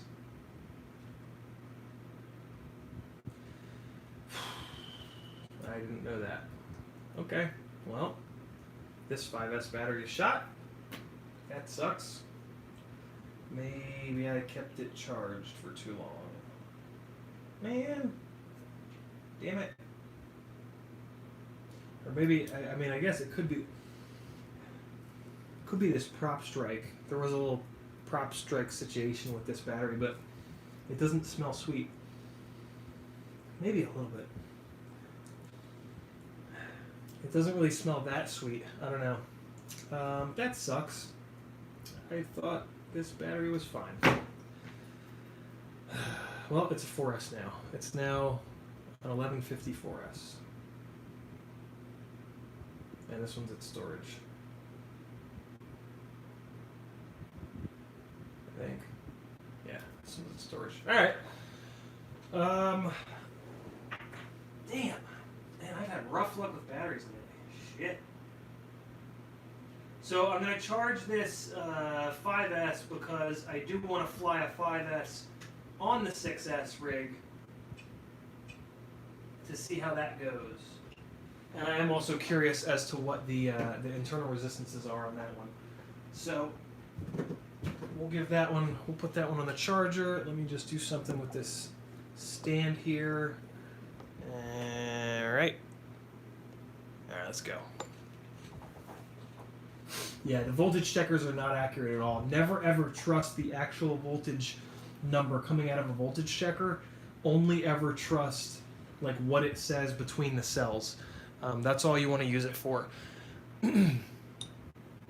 If you want to get an actual accurate voltage number, use a multimeter or something that's more calibrated.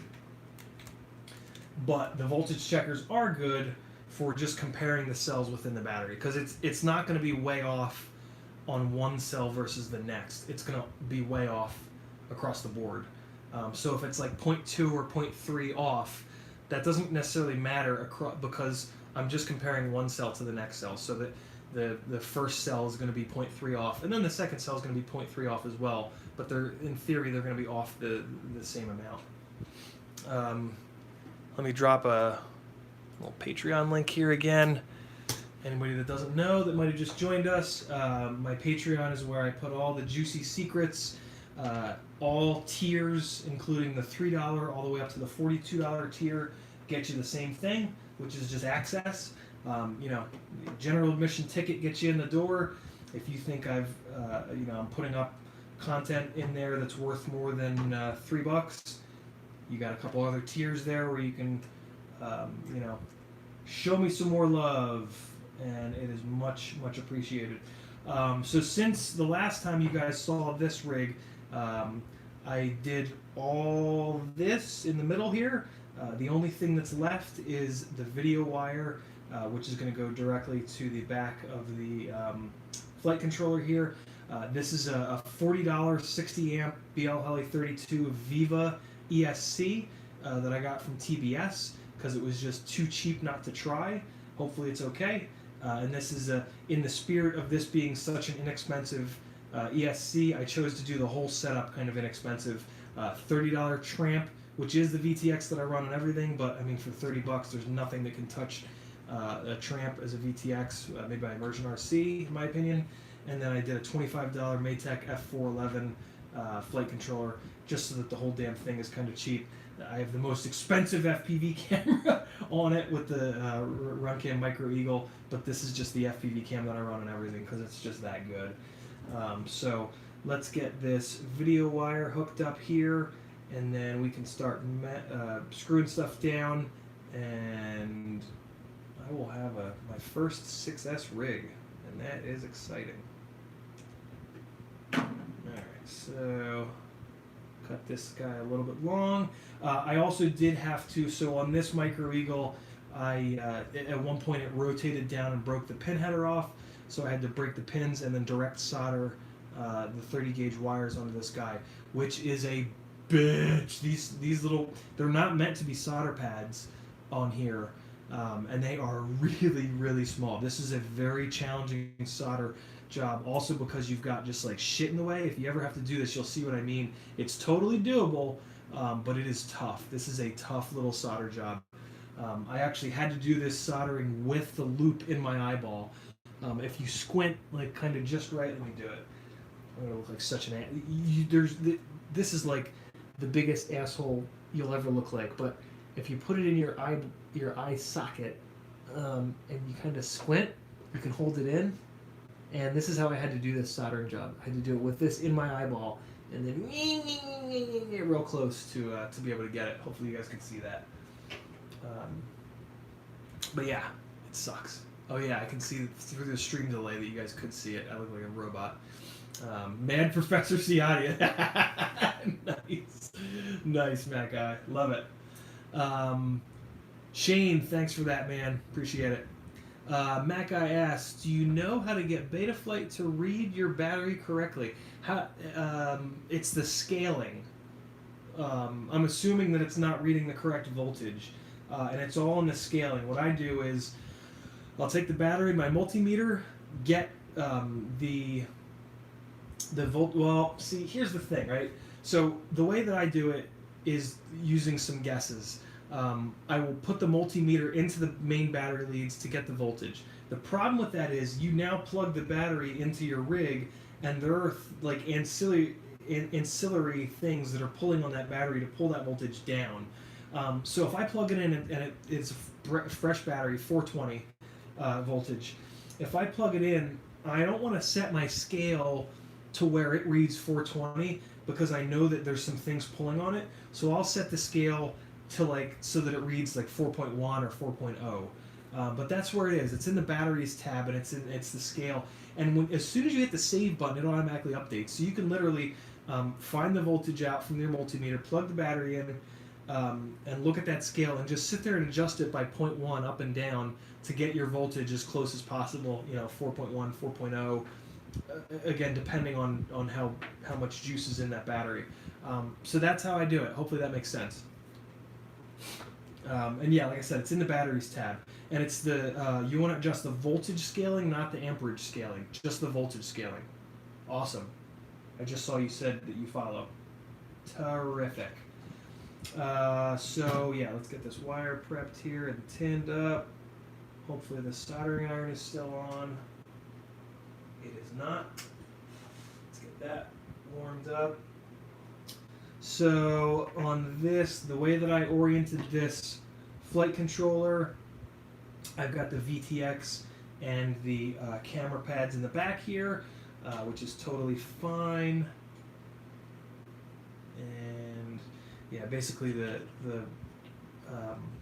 wires coming out of the Tramp weren't quite long enough to reach to the front. So I used that, and extending wires is just such a pain in the ass that I used that as the reason why I put those in the back here. That was literally how I made the decision on this one. I usually try to make that decision which way I orient this as per like which way it's going to be cleanest, but sometimes yeah, I mean, it doesn't make that much of a difference. So, all right, so that's warming up. We're gonna tin this wire. So it was sitting right here with the wire right above the flight controller. I could absolutely have just tinned it right here, but the worry of doing it right here is that a little solder ball is going to fall off and drop onto the board, and I'm not going to see that happen. So the easiest way to prevent from that happening is to just move the camera and the wire that you're going to be tinning so that it is as far away as possible from anything that could affect it. So now I'm going to tin it halfway in between the motor and the flight controller. Just a 1 second little trick to hopefully keep them solder balls off of your electronics. So let's give this a little tin. Not hot enough yet. A little more time. Tux has made a wire adapter thing that he puts between the quad and the battery. That's really smart. So I can connect a so that's the best way of doing it. I wonder if you can also do that through the balance lead. Nah, I guess not, because you'd have to combine all of them. Yeah, that's the best way to do it. Is to make a little. It's a really good idea. I should do that one of these days. But then he didn't bother to calibrate it. Yeah, so that's pretty much what I would end up doing. Is this gonna get hot or what? Oh no, there it goes. Yeah, there we go. I think I might need a new soldering iron one of these days. This thing's okay, but I noticed the other day I had it up on full blast, and it was still not quite hot enough. All right, so again, when we're tinning a wire, we want to apply heat on one side of the wire, and then we want to push our solder through the other side. Our hope is that we're going to get solder in between all of the strands of the wire that we're tinning, so that the whole thing has solder and flux all up in it. So that's what I just did there. We're now going to tin the cam pad here. I am not going to use it as a through hole, or am I? I am going to use it as a through hole because it is stronger, and it's going to just sort of point this wire up in a good direction. So in order to do that, I need to get access to the bottom of the pad, because what I like to do is push the wire through the one side and then heat up the other side and add solder to the other side, so that we've got the most secure possible solder joint there, because using the through holes gives you maximum strength. And another little tip with these 30 gauge wires, they don't fit in the through hole. They're kind of loose in the through holes. So what you can do is you can put a little angle on it, and when you put a little angle on it, it might just work better for the direction that you want that wire to go. So that's what I'm doing now. I'm just kind of forcing a little bit of an angle in it so that it points forwards, which is where the camera is going to sit. And of course, as I say that, it pops out. So let's get it back in there. And the through holes usually work in a way that you can kind of do this, where like the friction kind of holds it in there, which is kind of nice.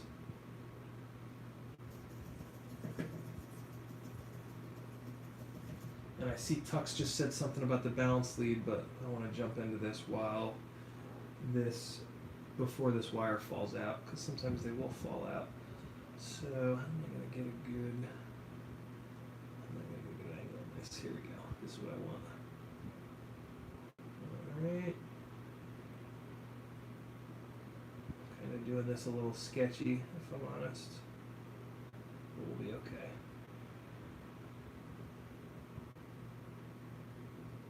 And there we go.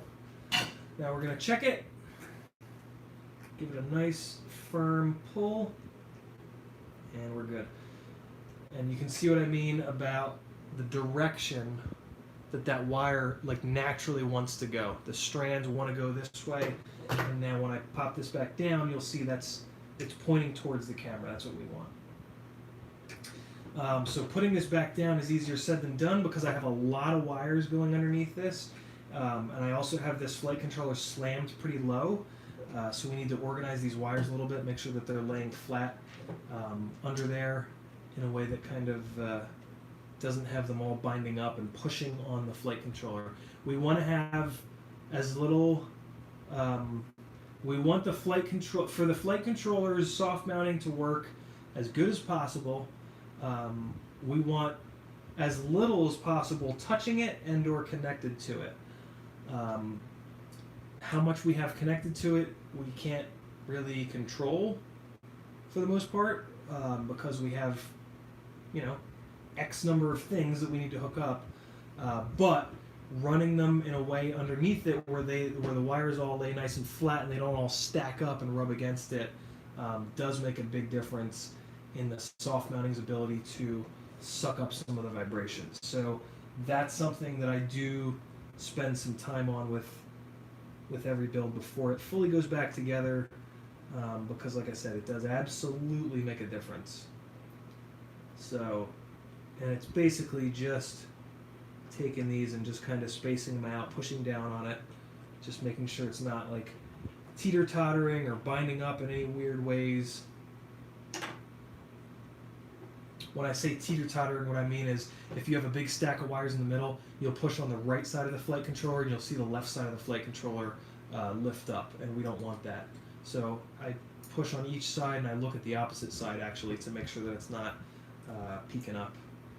So now I'm going to pull the wires coming out of the ESC back a little bit. I just heard a beep on my right, which means my last remaining 5S battery is almost done charging. And let's just get these tucked in nice.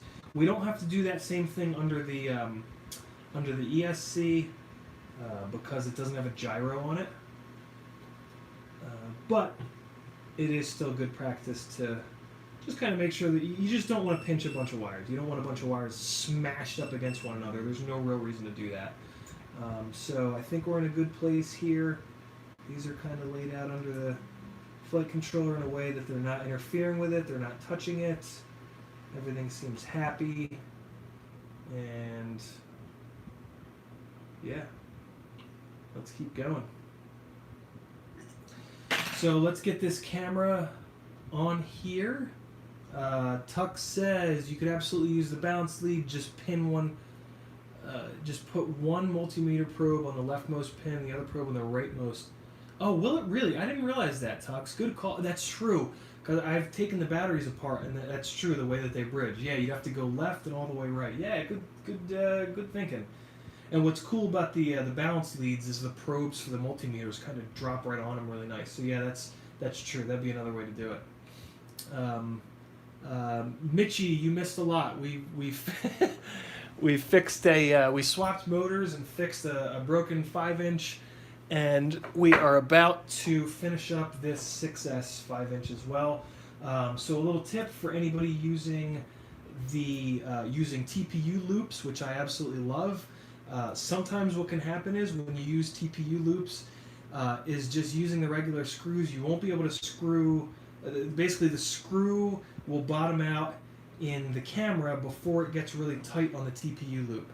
So what I do is I take a little 1mm plastic spacer and I put it on my little run cam screw here so that it doesn't bottom out, so that it pulls into the TPU really hard before the screw bottoms out.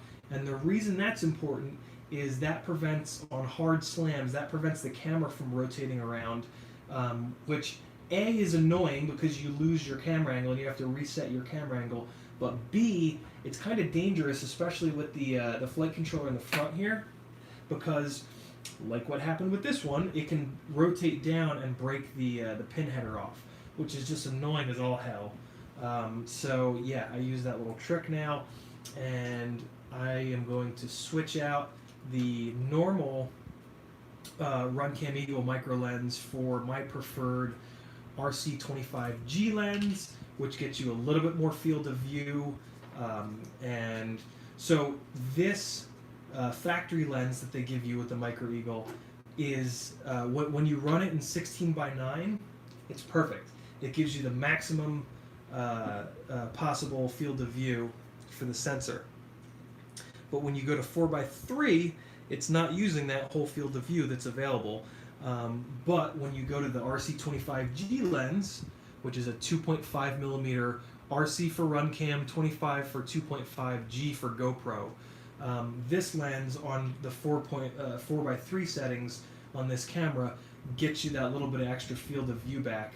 And man, I just really like it. You can almost, I think it's like 170 to 175 field of view, which is, I just love that. For a lot of the sideways and backwards flying that I do, it's really, really nice to have that extra field of view to be almost able to kind of see behind yourself. So I make the switch.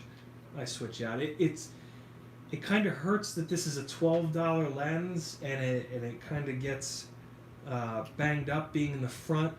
I am considering switching my prop rotation to props out to try to increase the lifespan of the front. So what happens is the front glass on these RC25G lenses eventually get really banged up and pitted and chipped up and they start to look like hell. So I'm thinking about going to props out to try to fix that. But we'll see. It's really annoying to fix it. I have to do all my rigs at once, and I have a bunch, so it's going to be annoying to do that on all of them, but not the end of the world, that's for sure.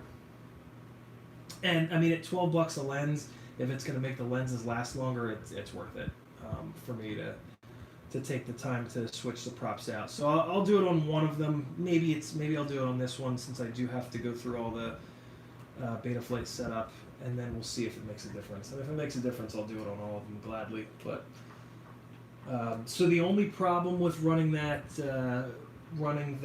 little washer is that it becomes very hard for this screw to catch the threads and start screwing itself in. But if you just push on it really hard, you can usually get it, like I just did. Oh, nope, no I didn't. It does help if you take these off, the standoffs. The standoffs do kind of push into them a little bit. So I should be able to get it now that I have it off. Let's see. Let's go for it. Yep, there we go. Grabs just fine. Oh, no, it didn't. Look at that. It's really fighting me on this one.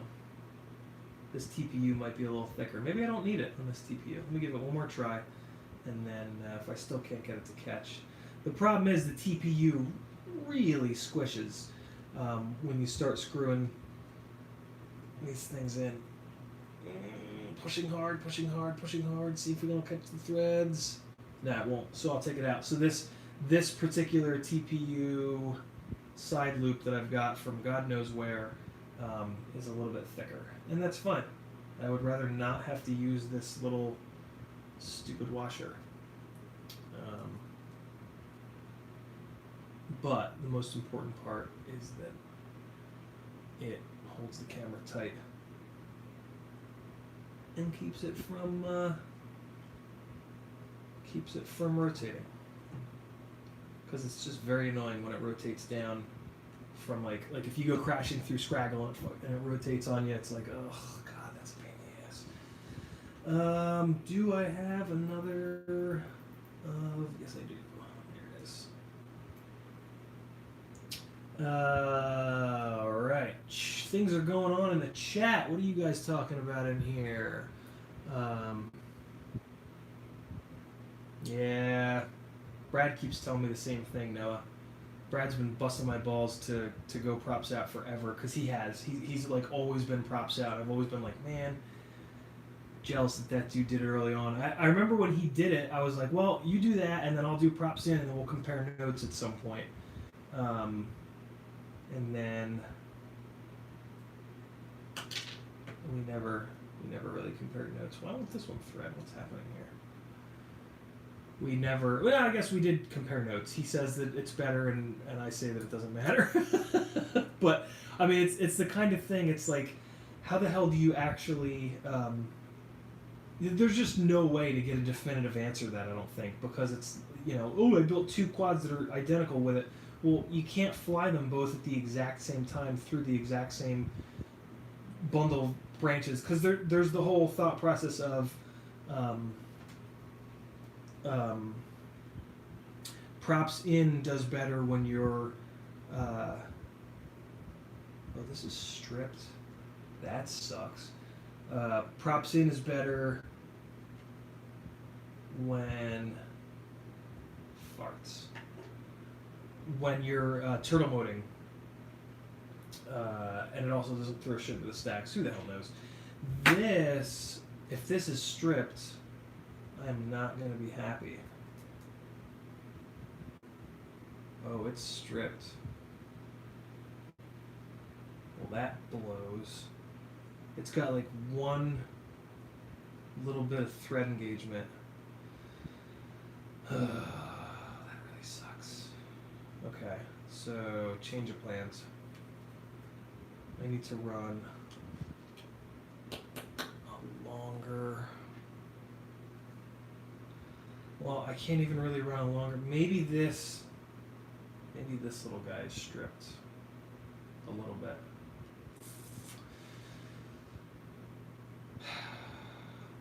This sucks. I remember now that this happened, and I remember putting this camera aside to remind myself that might have been stripped out there. I don't have a tap kit that goes down this small. So I guess I just have to try running a longer screw. Yeah, Mitchie, absolutely. I will post many flight edits with this build. All right, so I have to go up to a M2x5 to try to catch that last thread in there. So, and hopefully maybe that M2x4 was buggered up. I'm tempted to use a little washer on this guy too. Nah, let's not do that. Alright, so let's see where this gets us. Maybe I can only tighten down the one side. That might be fine. Let's see if this at least grabs the threads. Yeah, it does. Alright, so this is going to be a little janky. Yeah, see, so like this side's going to have to be loose just so that I can catch this last thread in here so that it is connected on one side. So all of my retention is going to be on this side. We'll see how it goes. I will run, since these cameras are kind of expensive, I will run them absolutely into the ground, repairing them and just whatever I have to do to get them to get as long of a life as possible out of them. Also, do you do super chats? I would love to, but the YouTube doesn't allow me to until I get to 4,000 watch hours, and we're getting there. You guys are all like awesome, and you're helping with that, and we're up to like 1,500 watch hours, but it's a long road to 4,000. So everybody that's hanging out in here, you're the ones that are making that happen. We'll get there eventually. For the time being, there's my Patreon. To be honest with you, my Patreon has a lot more value for you. Becoming a Patreon of mine has a lot more value than the super chats, because I'm going to try to answer your questions anyway. And the Patreon page has a ton of my secrets. I kind of use that as my little secret stash of down the rabbit hole quad info. So if you want to donate a couple bucks, I so much appreciate that, and you can do it for the time being at my Patreon for as little as $3. Alright, where am I at with this one on this side? So what I am going to do, the reason why I like these little run cam screws for for the cameras is that they have an M3 head on them, so I can use an M3 for the whole build. But I just went to that longer screw, so now that has an M2 head on it. So I'm actually going to switch this one on this side to be M2 as well, just so that one side of the camera is not M2 and the other side's not M3. That would just drive me insane. So let's make that switch real quick here.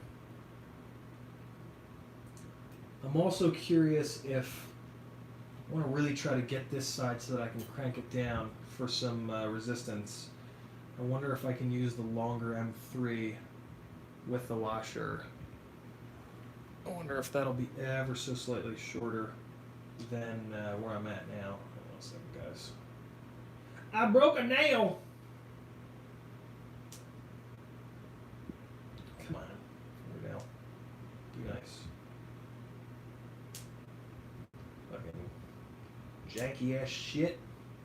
There we go. That's better. That won't catch on as much stuff and drive me insane. Alright, enough fucking fingernails. Oh boy.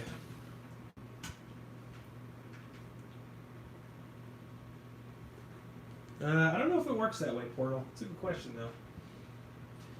Don't know if it works that way. What did I say these were? These are 4. I don't want to go up to a 5, perhaps. Yeah. So, let's get a 5. Let's get one of these big ones. I'll have a bigger pad on it. So here's my question. If I run a 5 with a little washer, will that be ever so slightly shorter? Nope, it's exactly the same. As it should be, because the screw is 1 millimeter longer and it's a 1 millimeter spacer. So we don't need the spacer, it's not going to help us. So I will go down here to the shorter one, and I'm actually going to use the socket head on the other side as well, because that's just a good idea. So now we're M2 on both sides. Let's get this one screwed in. And we want to get it tight because that's where all of our strength is going to come from in terms of this camera hopefully not. And I can kind of tell by hand moving it, and this has some resistance. I wish it had more. I'll drop a dab of welders here to connect these two. That'll, once I have the camera angle set properly, we'll be fine. What's up, woman? Could I borrow some crazy glue? Kristen wants to borrow some crazy glue. What do you think, guys? Or something of like that. What are you gluing? You know the little divider case like the ones in front of you right now? Yeah. I'm that. Here, use welders. Do it the way that this is the best way I've found to do them. Here, I'll give you one to show you. Sorry, I'm interrupting. No, you're good. Did I do this one? I did do this one. How did you do the? To anybody that has these little things, and the stupid little dividers keep popping out, take welders. I think it's also called E1000 or E100 or something like that, but you can buy it as welder on Amazon, and put a dab in between each little thing, and you can like push it down with it, like put the tip vertical and squeeze it, and it'll like push down a little bit, and then the little dividers don't come out. But if you need to yank them out, you can. So just put a little bit. And then I have one of these cases that I laid a bead of welders down these because there's a gap between the top and these. So I laid a bead down all these lines, and then that made it seal against the top a little bit better. A little tip for you guys. Cool. All right. I'm doing a lipstick. I'll show you later. Cool. Thank you. You're welcome. All right, man. Yeah, it's a great tip, right, Eber? Because those little dividers are just so goddamn annoying. They drive me crazy. All right, let's get this out of the way so I don't knock it all over the floor. which hasn't happened yet, but I'm sure will at some point. Alright, you get out of there.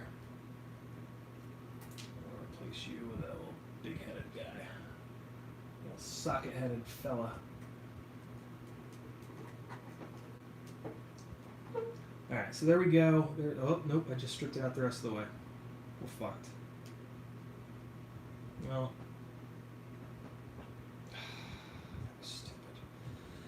That was stupid. I wasn't paying attention and I just twisted too hard. House blog, yes, I have. I'm a shallow bastard like that. So I just stripped this side out.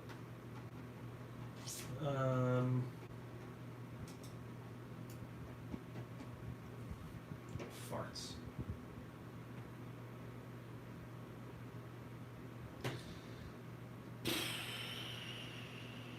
Yeah, I'm just gonna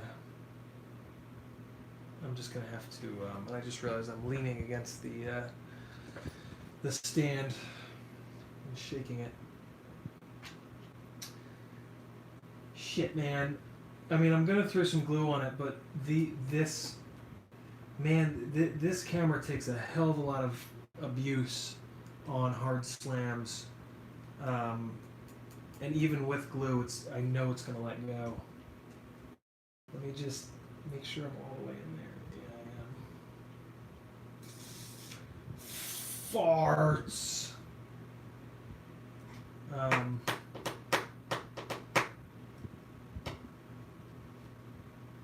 Fuck it. I'll leave it. So what I'm kind of hoping is that it'll take a hard slam and it'll break.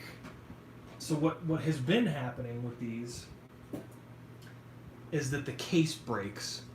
The threaded piece breaks right out in the front of the case. And so if that happens here, that'll actually be good because then I can remove that threaded piece and replace it. I could drill it out, but man, is that going to be a hot mess. So I'm just going to leave this as is, and hopefully it breaks the case, because then the threaded part will pop out, and I can put a fresh threaded part in there and epoxy it back together.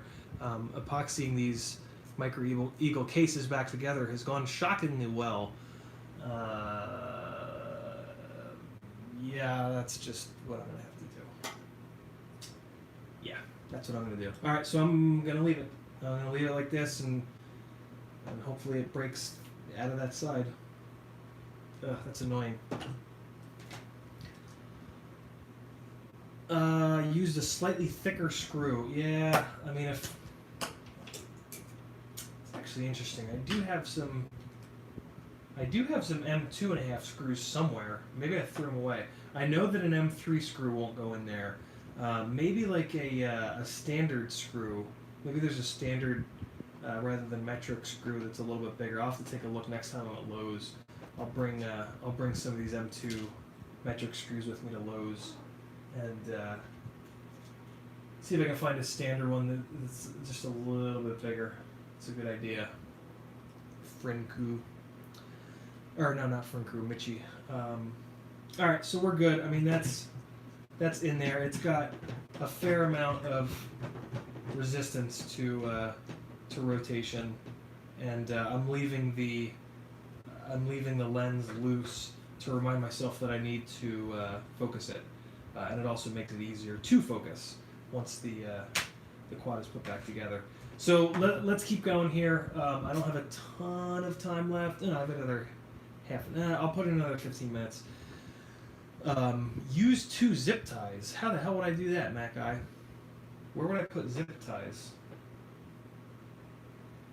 On the camera. Man, I dig the idea. I just I don't know how to execute, as business people would say. Right.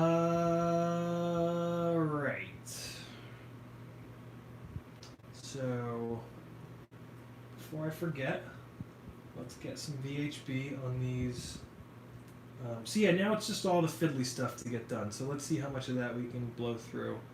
I'm also very hungry, guys, so I gotta eat something. So we're gonna call it. We're not gonna do a 4-hour marathon stream like we did the other night. We're just gonna do 2.5 hours, and then I'm gonna let you guys run. And I am as well. I think we're gonna go to downtown Atlanta maybe and do something fun. But that remains to be seen. Alright, so there we go with that one. And let's get this one down. Eat a hamburger, the indoctrination is deep. Oh, that's annoying. I don't want that to happen. It's okay, we'll see.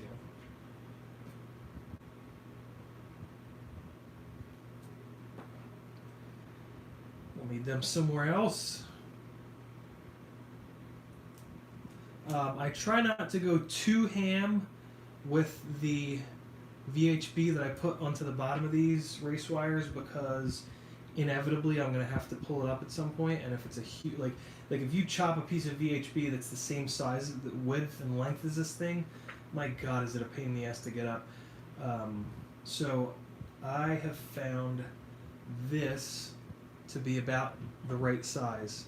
It's like half the width of it, I guess, and most of the length.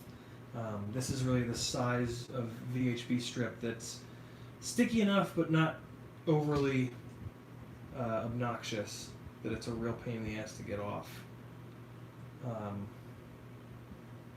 And then I do also like to throw a zip tie on here as well to just kind of pull it down a little bit.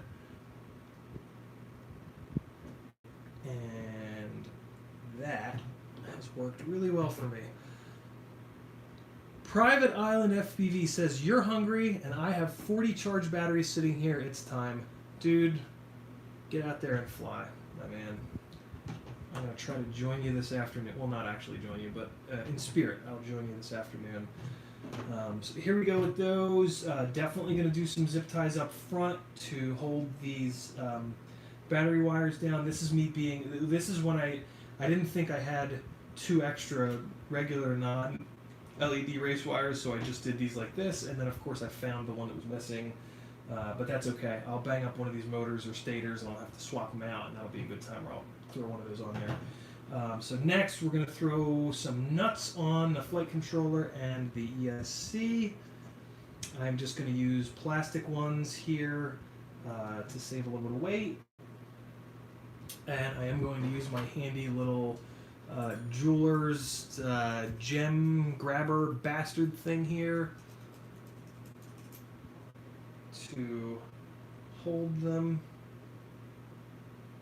to get the first couple threads going, because otherwise it is damn near impossible with my old fingers.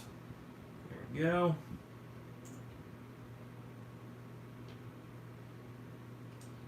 Alright, and this is fairly monotonous. I can probably answer a question or two while I'm doing this. Okay, Craft King got the CADX Ratel and GPS module in the mail. Going to build. Awesome, man. Thanks for coming by. Always good to have you. Alright. Alright, another comment. JB Bolts is trying to convince me to take a nap. I usually don't need much convincing. You know, having clinical depression and all, naps are kind of the best thing in the world for someone with this mental illness, but they are also the thing that we try to fight off the most, because the disease just tells us that we need to do it all the time, and then we don't get anything done. I think I just saw a success-related question. Alright, just getting these guys a little bit tighter. Shane, wait, no, who was it? Here we go. Frinku asks, what you think 5-inch all is 4S, and I will put 6S to see, is it going to blow? I think 5S.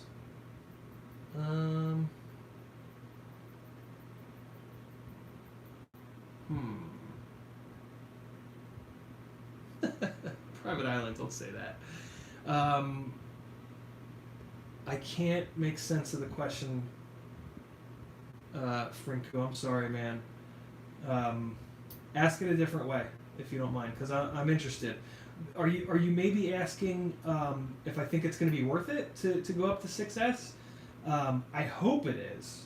I certainly hope it is. I flew Jamie Ann Little Stellar Fox's 6S rig a couple weekends ago, and I was very, very impressed by the throttle response that the motors had, and enough people who I trust have been browbeating me into going 6S for long enough where I thought, you know what, let's give it a try. So I started small. I'm just going to do this one rig, see how it is, but yeah, I know I'm going to like it. I know I'm going to like it. Jinwoo, I think they're asking if the electronics are going to fry if they plug a 6S battery into their Forest Quad. Oh, okay, yeah, so that's a really, really good point that I completely ignored. Thank you, Jinwoo. Yeah, you absolutely, if you even remotely are going to think of going to 6S, you have to make sure that your ESC primarily is up to the task. And it just straight up, you just have to look the stats, the specs up, the tech specs up, and make sure that it specifically says 3S to 6S compatible, or 2S to 6S, or 4S to 6S compatible. That is very, very important. You also need to make sure that your flight controller is compatible. If you're going to send your flight controller VBAT, this ESC actually has a 5-volt BEC on it, so I might, if I did have a flight controller that was not 6S compatible, I might actually be able to send it 5-volt from here. If it is 5-volt compatible, I could put the 5-volt into it and run it that way. And you do also need to make sure that your same kind of deal, if you're going to feed your VTX VBAT, you need to make sure that it is VBAT compatible as well. But the same kind of thing goes if you run like a 5-volt Unify or any other 5-volt ESC. You could technically, with this particular ESC that happens to have that 5-volt BEC, I could just send it 5-volt and be fine there as well. It is pretty rare. That's the other reason why I bought this flight controller, is because it does have a 5-volt BEC on it, and that is pretty rare. I have a Radix 30x30 flight controller, and that will not take VBAT in. You have to power it from 5-volt. So I did. When I first bought that, I was on the lookout for ESCs that had 5-volt BECs on them, and this is one of them. So that's another reason why I snagged this particular ESC when I was doing a Team Black Sheep order. But yeah, if you're going to run 6S, you got to make sure that your whole setup is going to be up to the task and is going to accept that higher level of voltage. And you also have to do a big capacitor, and it has to be at least a 35-volt capacitor. So that is very important.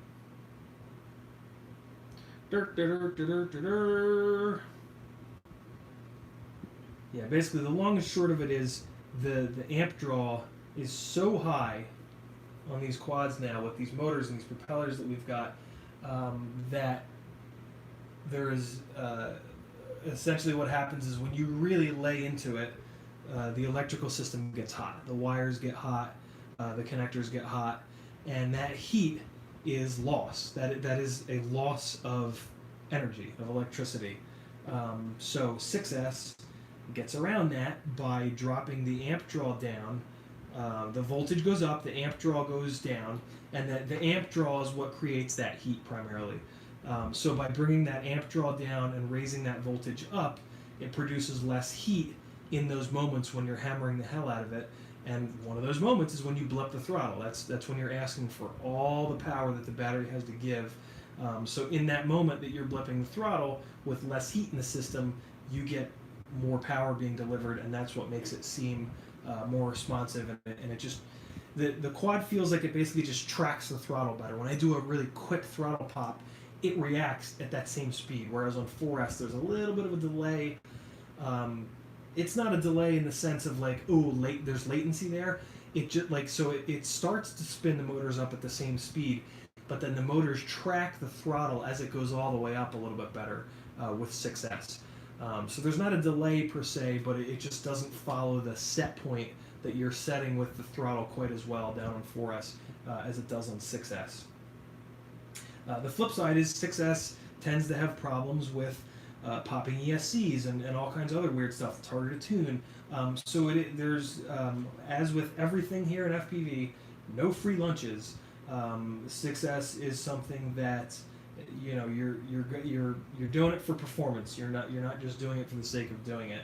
I think I don't know if I will ever fully adopt 6S. I will probably stay in a place where I have both 4 and 6S builds, because from what I've heard, the 6S builds are just more finicky, and a couple people have actually gone back to 4S from 6S because of that.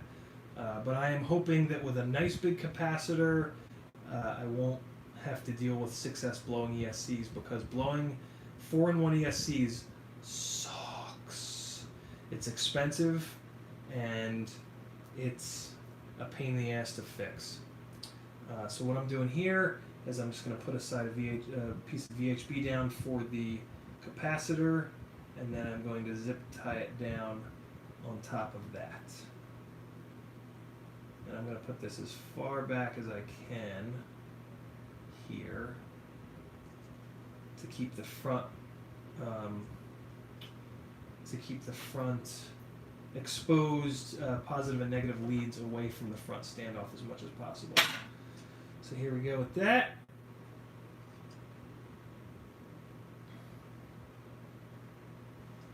All right, I want to try to get this centered in this little area so that when I run the zip tie, it is also centered. So there we go. There's my 35 volt 1000 UF capacitor on here. And before I forget, I'm going to pop a zip tie on there. Probably end up running 2 zip ties. Yeah, I'll do one front and one back. And I'm using big zip ties because I don't want this to come off, because if it does come off, it's going to rotate right out and go directly into the props. Anything that has a chance of rotating out and going into the props, don't mess around with, because man, that causes havoc when that happens. Like if it didn't crash when that happened, it's gonna crash after it happens. So just be mindful of that.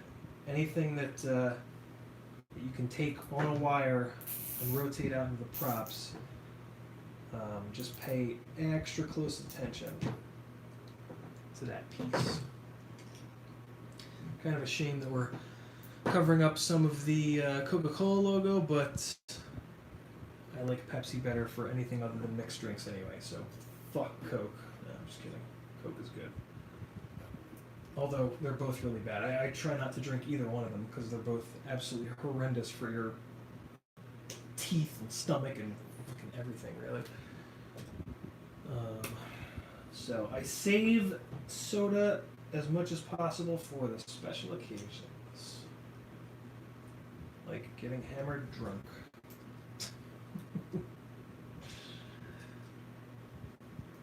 Where do you buy your Coca-Cola capacitor? Mac Guy asks. So it's just a regular old 35 volt 1000 UF.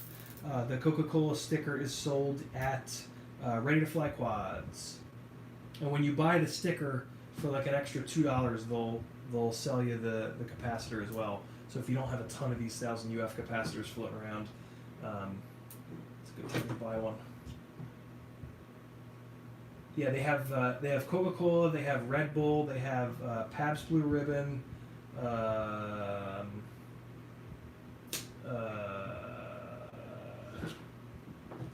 What else do they have?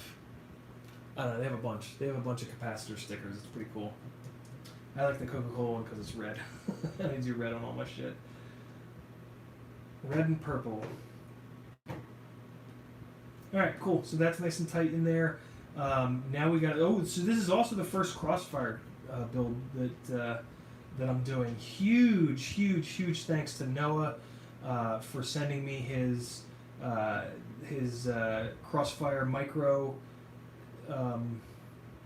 Jesus, what's it called? The module that he wasn't using. I've got that on my transmitter here, and this is going to be, you know what, I'm not going to get to fly this today because I'm going to have to figure out the Crossfire setup. Although it's probably very similar to R9. It probably won't take long to figure out.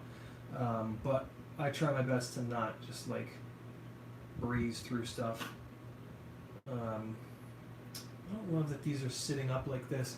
Let me show you guys a little. Nah, you know what? It's going to be fine. This is fine. There's plenty of room on top of this. These don't matter.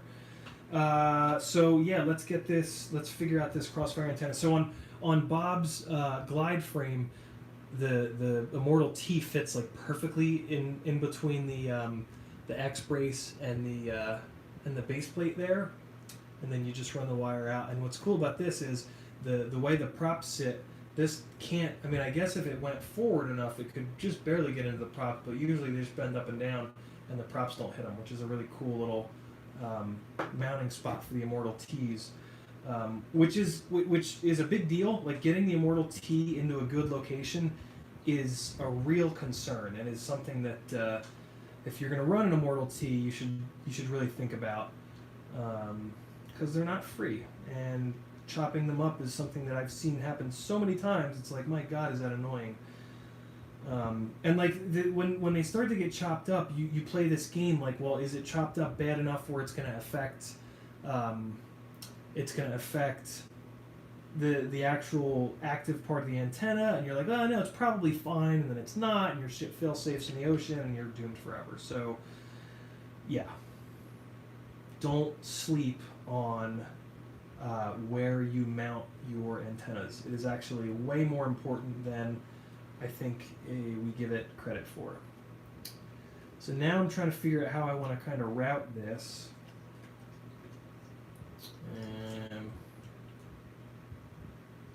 Kind of wish I'd done this before I put these nuts on, but we're going to be alright. We're going to work this out.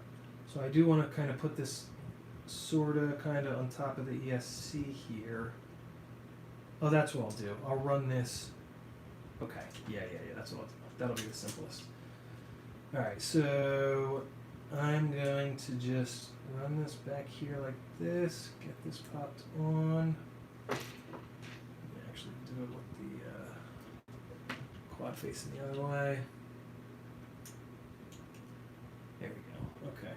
So I'm going to run it facing out the back, which I usually don't like to do. I usually like to run these along the length of it so that I can shrink wrap them.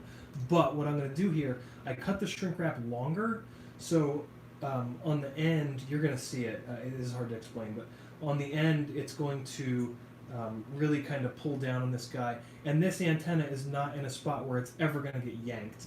So I don't really have to worry about this getting yanked. I just have to worry about pulling the antenna down to the pad, and the way that I cut this shrink wrap, it's going to do that. Mr. Tuck says, a few streams ago you showed your 2.4 gigahertz antenna mounting. I finally improved my mounting to something similar to yours, and I get noticeably better range. Awesome, Tux. I can't take credit for that, although I was doing that similar setup before I saw one of Steele's videos, but he's been flying a hell of a lot longer. I'm sure that he figured it out before me. That is actually Steele's setup. The Immortal L, he calls it. And anybody who has questions about it, you're going to have to wait a second, because I got to shrink wrap down. I'm doing it in a janky manner, but we're going to be just fine. I've done this before. If you put the torch down real fine, you get like a really controlled point of heat, and you won't wreck anything else when you're doing this. The hardest part about this is that every time this TBS shrink wrap shrinks down, it kind of does it very quickly, and you have to readjust it. But it's totally doable. Alright, so there we go.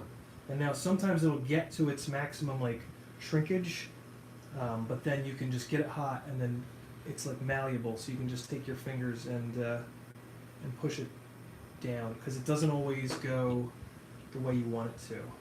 Did you guys see that? I hope you saw that.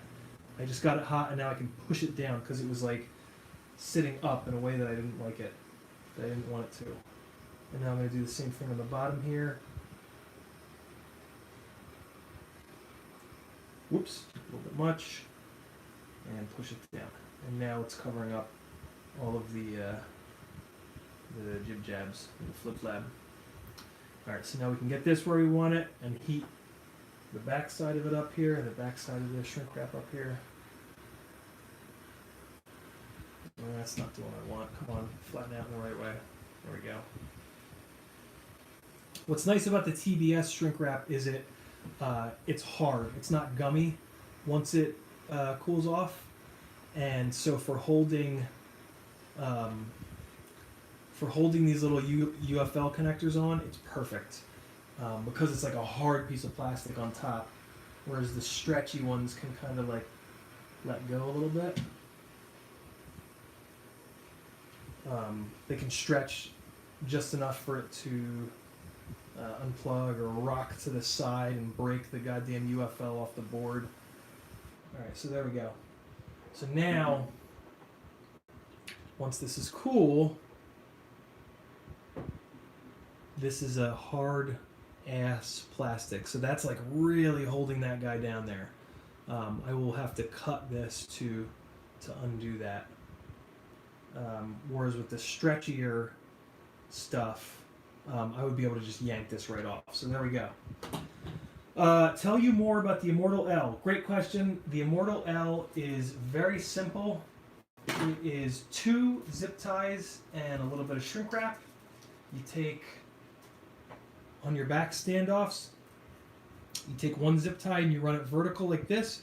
You push this piece all the way down to the bottom. You run it vertical like this. You're then going to run your 1 antenna up this, and you're going to take a piece of shrink wrap over the top, and you're going to shrink wrap it down.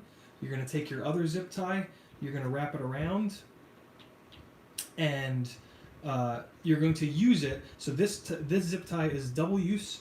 This holds this zip tie to this standoff so that it stays straight up. So you basically, wrap it around like this, but you don't trim the end off. You wrap it around like this on that standoff with this guy in here, and when you zip it down, it holds this, but it also gives you your other piece of antenna to put your other antenna on and shrink wrap down to this. So now you have a 90-degree pattern, so the nulls cancel each other out, right? The null on this antenna is straight up, the null on this antenna is straight out, so they cover each other, and it's very durable. Having this zip tie and this orientation, it doesn't want to bend sideways. It only wants to bend front and back, so it never goes into the props. This one technically can, because it swings like this, but the same kind of deal, it doesn't want to bend up into the props. It only wants to bend to the side, so it typically will, if it does anything, it'll just kind of touch the motor bell and it'll be fine. So yeah, it works really, really well. Steel puts another zip tie on top. So he does this one, and then he puts another one up on top here, just to give this vertical one a little bit more stability. Either way works. So that's an Immortal L. Ooh, I'm getting hungry, guys. Let's fast forward. Let's just like blitz through some of this. Is this long enough? No, it's not long. What am I doing for an antenna on this? For a video antenna on this? I haven't really thought about that. Should I just do this guy? Yeah, I'll just do this guy. So I'll just run this back. Make sure I have a good amount of room here. Yeah, we'll do an SMA on this build. That's fine. I'll run. I guess that's why I put this little guy out. We'll run a little tiny jib jab on here. So if I use this shrink wrap, should be just enough. Yeah. Let's give it a shot. So I actually don't even bother. I used to put like a blob of welders on these connectors,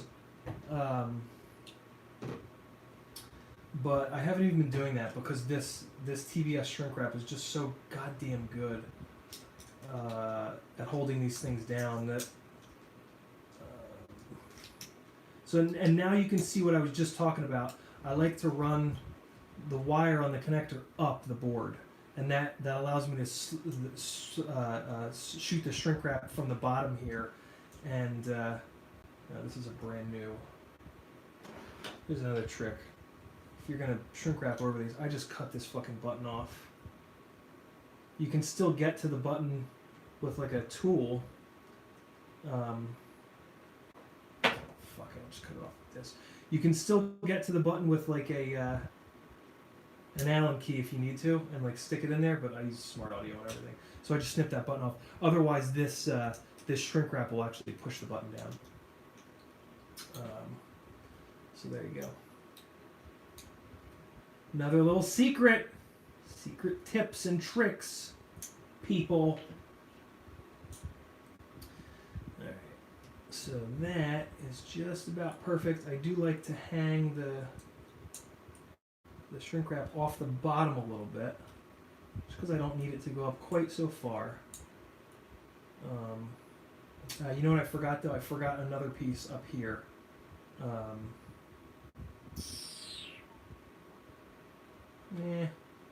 We'll be fine now.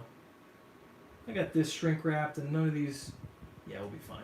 We'll be okay. We'll leave it like this for this time. I usually run two pieces of it, one piece up here, one piece down here. But the bottom of this board is well enough insulated where we'll be all right. So yeah, there we go. This is gonna really do a good job holding that. The only thing I want to check is to make sure I have enough slack on the cable, and I do. So we're good to go here. Let's get this shrunk down.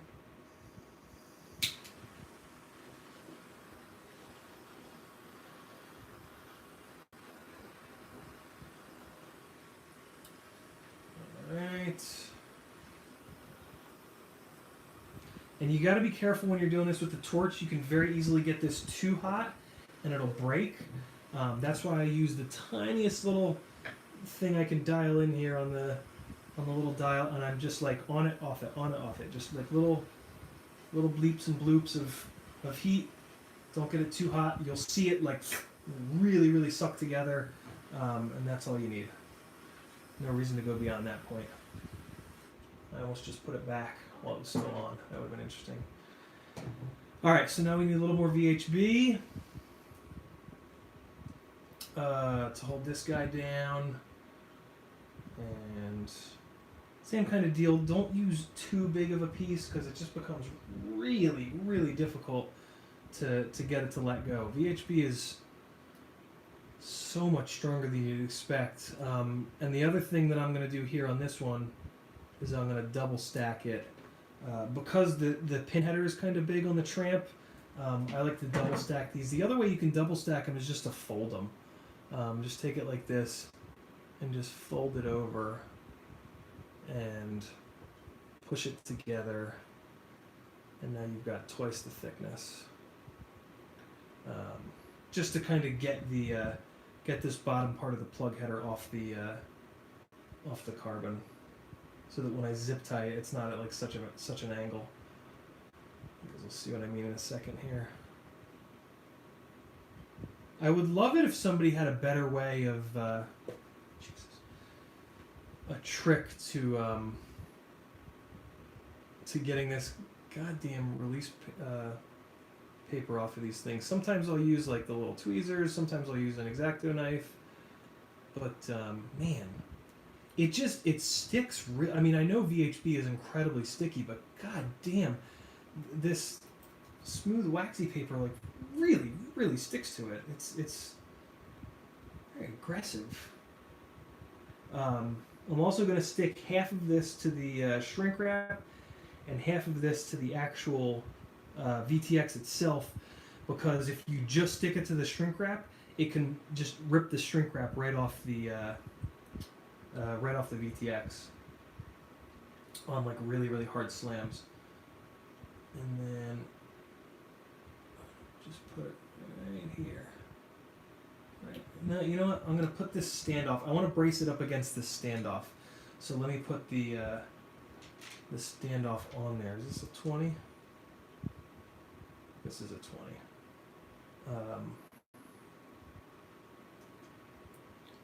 Yeah, let's get some standoff loving going here. Noah likes sharp tweezers. Yeah, I did that. It's weird. I have just as if I have any fingernails left, I have just as much luck with fingernails as my really sharp, my super sharp tweezers.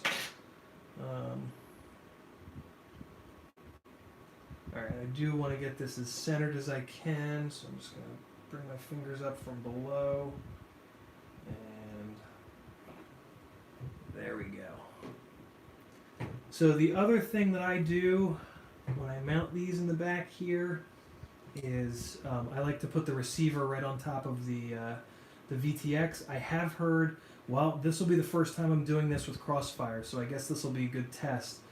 I have heard some people say that doing it this way, the Crossfire can interfere with the VTX. I hope it doesn't, because I really like setting it up this way. This is really my preferred way of setting up the VTX and the receiver. So yeah, I hope this doesn't go poorly, but you never know.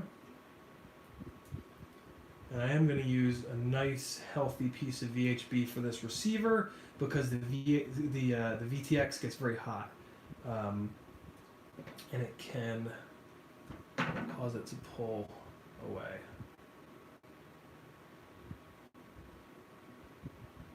Which we obviously don't want. What other questions do you guys have? We're about wrapped up here. I'm probably beyond when I said I was going to wrap. Oh, sure enough. Yeah, it's after 5 o'clock. Great. So this might be like the last thing that we do. But let's get it. Let's get it. When you're putting the VHB on, look for the highest part of the board and center it on that high point for reasons.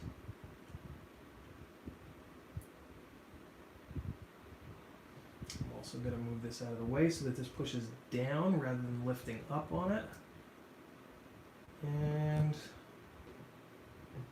no, I don't want it at an angle. I want it straight front and back because I do want to try to run a zip tie around this whole setup here. So here we go. That's where I want it. Yeah, that's where I want it. So yeah, we'll see. This is there's some experiments going on here, but hopefully we're alright. Hopefully we okay. Mr. Tux, I see him answering an antenna question with some good info. Thank you for that, sir. Alright, so I'm gonna give this a little bit of love to the side here, because I can already see he's pushing on the nano. And then we're going to push this guy down. Everything looks okay. Awesome. Alright, one more zip tie up in here, and we will be almost there.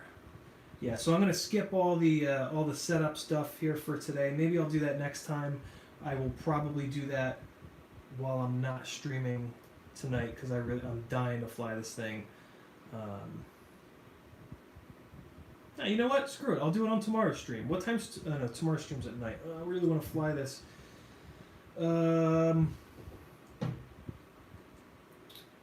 figure something out. I want to give you guys more Betaflight loving. I don't want to run this inside this. I want to run this. I like to try to run this zip tie inside of this guy to really prevent it from pulling out, but it's not gonna it's not gonna let go. It'll be fine. It'll be fine doing it this way. Because this TPU piece is really strong. I try to do that primarily when I run a UFL antenna directly off of the VTX to save a little bit of weight, but I'm not doing that on this build. Another tip: don't crank this zip tie. Don't pull the receiver super hard into the VTX.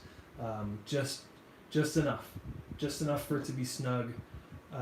Because you're pulling into VHP. Keep that in mind, and that's all you're really doing is make sure it doesn't. The only way to break loose of the VHP is for it to like rotate out. So that's all this zip tie is here to do, is to prevent it from rotating out. There's no reason to crank on this and push all these chips around that are on these two boards that are going to get really hot when the VTX is wailing away. So yeah, don't crank this one like you cranked the capacitor. So there it is. That's everything clamped down. Let's throw the standoffs and the top plate on, and there will be a real sense of accomplishment here to this particular stream. Are you guys cool with me not just like totally stalking the chat and answering and reading out aloud everybody's comments? I would really love to. Like when I am on somebody else's chat or on somebody else's stream and they read my chat, I'm always like, oh, you always get that little like, oh, he loves me kind of moment. But damn, it is just really hard to get work done and thoughtfully answer all of the questions and read off of the stream. So yeah, I just gotta find that balance. I gotta find that balance. So I'm curious if the last 10-15 minutes, no, I guess the last hour or so we've been balancing it. I'm curious if it was smooth for you guys, or was it horrible and you hate me and you're gonna throw bags of poop at my home? I don't know. What do you guys think? Yeah, right, Portal? Yeah, come on. Get off of there. Alright, here we go. I'm going to go to all red standoffs in the back, and then we'll do the blacks in the front. Wow, I really Loctited that on there. I'm not even mad. It's impressive. I Loctited it on there without even cranking it down either. That's kind of annoying. Plasma Trout thinks each stream is getting better and better. Awesome. That is what I am hoping as well. Yeah, I'm still sort of in just try stuff phase with this stream. So I really appreciate everybody kind of bearing with me. I know that the audio needs some loving and needs some improvement. And the whole doing it from my iPhone thing is not ideal. But the only way to figure this shit out is to just... Well, not the only way. I mean, I could ask other streamers and whatnot. But I prefer to test stuff myself. As evidenced by all of the micro... As evidenced by all of the wonderful micro knowledge that's up on my Patreon. Boom! Them segues. If you're just joining, my Patreon is for the awesome people who think that I have earned a couple bucks with all of the testing and chatting and feedback and all that good stuff. I am using my Patreon page as just like a dumping ground for all the testing that I do, all of the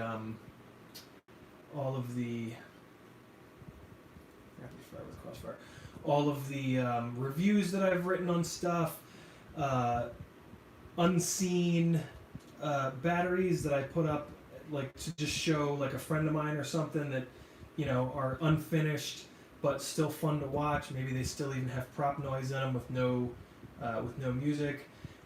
Just fun stuff. Just a fun little spot to for the people that are really into the gory details of micros to hang out, and then hopefully also just folks that think I'm doing something cool with pushing myself to share this knowledge, because it's not. I mean, I like to try to share the knowledge, but not as openly as I have been over the last month. So yeah, it's a different thing for me. I'm having to push myself to do it, but it's been fun, and it's really been cool to see some of you guys builds already that have had some of the things that you've picked up from me. And that's really what I love, man. I am so hungry that I'm shaking, for the record. That's how much I love you guys. we shall plow on because we're almost done. But yeah, that's really what I want, man. All the testing that I did, all of the money that I've spent, the time that I've put in. I'm not the type of person that's like, well, that's my secret info. I'm going to keep it because I worked my ass off, and everybody else needs to work their ass off to figure out all the same lessons. That's stupid. Let's be a community. Let's share, and let's get quads that fly really, really good together, so that we can all produce awesome footage and have the best possible time with, you know, gear that's hopefully reliable and flies really good and blah blah blah blah. And yes, the Stig does live, Mongo. It is I. Thanks for that, Shane. I appreciate it, man. Hey, Shane's here. Shane, you want to see it? You guys are gonna see Shane's new quad. So a couple streams ago, I mentioned that when my Slammed Alien came back from my buddy Brad, that I was going to be selling it, and Shane like jumped right on it and messaged me right away and was like, "Dude, gimme mine. I need it."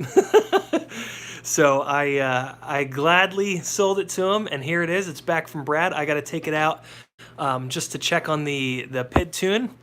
But yeah, there it is. There is Shane's new KISS V2 Slammed Alien. There is so Brad put a Crossfire in it, and he did the Immortal L. So there you go. That is actually exactly how Steel does it. There's that second zip tie that Steel uses.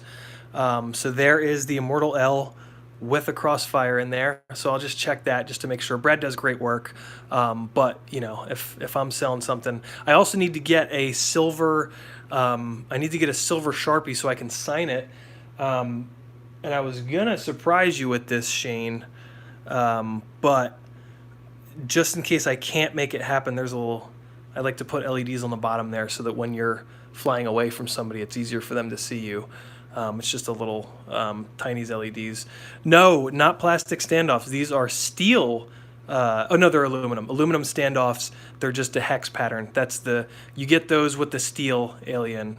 BMC 3D 30-degree Alien mount, which is modified to hold a TPS Jello guard in the front there, which is pretty slick. That's something that I worked with Brent at BMC 3D on. Yeah, man, this is pretty much my cleanest build to date. Sad to see this one go, but I'm happy it's going to a good home where it's going to get flown. I'm in a place now as a pilot where I need to stop flying different setups, and I need to fly the same setup over and over again. And this is this is a different setup, so it's got to go. As much as I would love to have it on the wall, I financially can't just have such a nice rig just kind of sitting on the wall. Yeah, Micro Eagle up front with the RC25G lens that I love. This build flies awesome. Shane, you're going to be... this will be really cool for you, Shane, because this is like fully dialed in. So like wherever your current rigs are, this will be a really good point of reference for you for like how good something can be. Although admittedly, it still does not handle not prop wash. It doesn't handle bounce back as good as Betaflight. But there are some other things about KISS V2 that are better than Betaflight. So yeah, man, I can't wait to get your impressions on this rig. Yeah, so there it is. Oh, what I was telling you that I may or may not be able to make happen. I am going to try to get. I'm going to try to get Steel to sign this for you as well. So my signature is a definite on this. There might be a second one somewhere on it. It depends on if I can tie him down and hang out with him before I ship this thing out. So it was actually something that I was going to ask you about. Like, how long do you want me to wait? Like, how much does that mean to you, right? If it doesn't really mean anything to you, then I'll send it out sooner. But I have a feeling you might. I mean, come on. Having Steel's signature on something, especially it being, you know, his pretty much clone of his build. Although he never flew the slammed setup.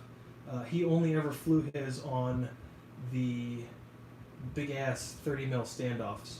But other than the slammed setup, that is a perfect replica of the build that he flew for a long, long time. So there you go. So yeah, Shane, let me know. Let me know how much the potential of him signing it means to you, and we'll figure it out by that. Whether it's worth. I tried to pin him down today. Actually, you know what? Let me see if he got back to me. I was trying to see what he was up to today. I was hoping to hang with him today. Let me see. Nah, he didn't get back to me. He's a busy dude, man. But yeah, I'll try to get that going, man. See what I can do. Sometimes I can pull strings. Not often. I know some of these guys. All right, so you're into it, Shane. All right, cool. I'll make it happen. I'll if I have to drive up to him in Lawrenceville for him to sign it, I will. I'll do that because I need to get the Sharpie anyway. We are way over time. It is 5:20. Okay, gotta wrap this thing up. Good. This is about to be good. I Loctited those. Yeah, come on, get on there. All right, we got this, we got that, a little bit of this, a little bit of that. This is kind of pointing to the side, which I don't love. There we go. That's better. When you're using these, always make sure there's a little bit of room for this to, when the antenna hits, this is going to flex. The TPU is going to flex. So make sure you pull this thing down a little bit so that it doesn't just break the end of the antenna, the end of the little SMA adapter off. That will absolutely happen. So just pull the TPU down a little bit so that if it hits and it bends up, right, this little guy doesn't go slamming into the top plate right away. It's got a little bit of give to it. So we got that. I think we're ready for the top plate. Let's just take one last look. That's good. That's good. The camera is suspect, but it's as good as we're going to get it. I need to do some zip ties here, zip ties there. All right, we're good. Let's go here. I don't bother Loctiting these top ones because they get removed fairly often and they just don't tend to back out. I just give them an extra little bit of tightening, and they're usually good. Nice, Shane. Love it. Love it, man. And dude, you're helping me out big time too, man. This is I didn't know how much to sell it for, and I hope that you feel like I give you a good deal. I tried to price it to be totally fair, and it just really helps me money wise to have somebody kind of jump right on it. So yeah, big thanks to you as well. All right, so there it is. Let's grab the GoPro mount. Oh god. Let's go with these black ones here. I always run these little collars on the screws that are up front, just to give it a bigger contact patch with the TPU, because you will, on a really hard slam, you will rip this TPU right over the head of these button heads or even the socket heads. So yeah, if you get these little collars, and they don't weigh anything, the little collars are really light because they're aluminum. Let me make sure that these screws are long enough to get a good bite. Yeah, it should be okay. Yeah. That's fine. Nabeed, what's up? How are you today? You are getting to see the tail end of the 6-inch, not 6-inch, 6S. Man, there's too many goddamn numbers and letters in this hobby. Hey, Kristen, how you doing at work? Okay. All right, I'm almost done. All right, guys. Let's finish this up. Your boy needs some food, and he needs some Kristen Ciotti time. Because we're going downtown to have some fun and be normal people, which is good. Nabi is going to start posting videos. Hell yeah, get on it. Portal says, I saw the word Grand Tour, and of course that makes me look. Yeah, now it's Grand Tour, not as good when they were... Oh, you guys are having a conversation. Yeah, Grand Tour is coming around for sure, but, I mean, like, season, 6 and season 7 and season 8 of Top Gear, there's nothing like that. The chemistry that those guys had around that time, and, like, that's when the budget started to come in for the show, that's when it started to get popular. Man, it was just, like, unforgettable. And, like, it's, I can always tell when, like, I've watched that season I've probably been through those, the seasons that are between, like, season 5 to 10. I've probably watched those seasons all the way through at least 10 or 15 times in my life. And fair warning, I was watching Top Gear very early on. I was watching Top Gear, like, almost 15 years ago. Those episodes are just as funny now, the 15th or 20th time, as they were back then. I mean, those guys were just so goddamn funny together, and, like, just the way they zing each other, and man, what a special time to be doing a car show. And there were also some really cool cars in that time period. The cars of the 90s and early 2000s were very special. It's before a lot of the electronic aids came in, and I mean, you still had to really drive the cars. It was very skill based. You can drive a car very quickly nowadays with electronic aids, and it looks just as spectacular. But back then, man, you had to have good hands, as they say, to be able to put in a good drive to make it look interesting on film. Because one of the little known secrets of anyone who's tried to make a car-oriented edit or motorsports edit, go destroy everything, Mako. Thanks for coming by, man. I appreciate it. One of the secrets is pointing a video camera at a car instantly it just doesn't translate. Like, the violence and the speed and the direction changes, they just don't translate well on the camera. So to get something that's actually interesting, that doesn't just look like you're going 10 miles an hour, you got to be going real hard. So yeah, what Top Gear has always been able to do has always kind of blown my mind. All right, we're not going to run Pirate Drone straps. Oh god. We'll just run we'll do some Rotor straps. That'll be fun.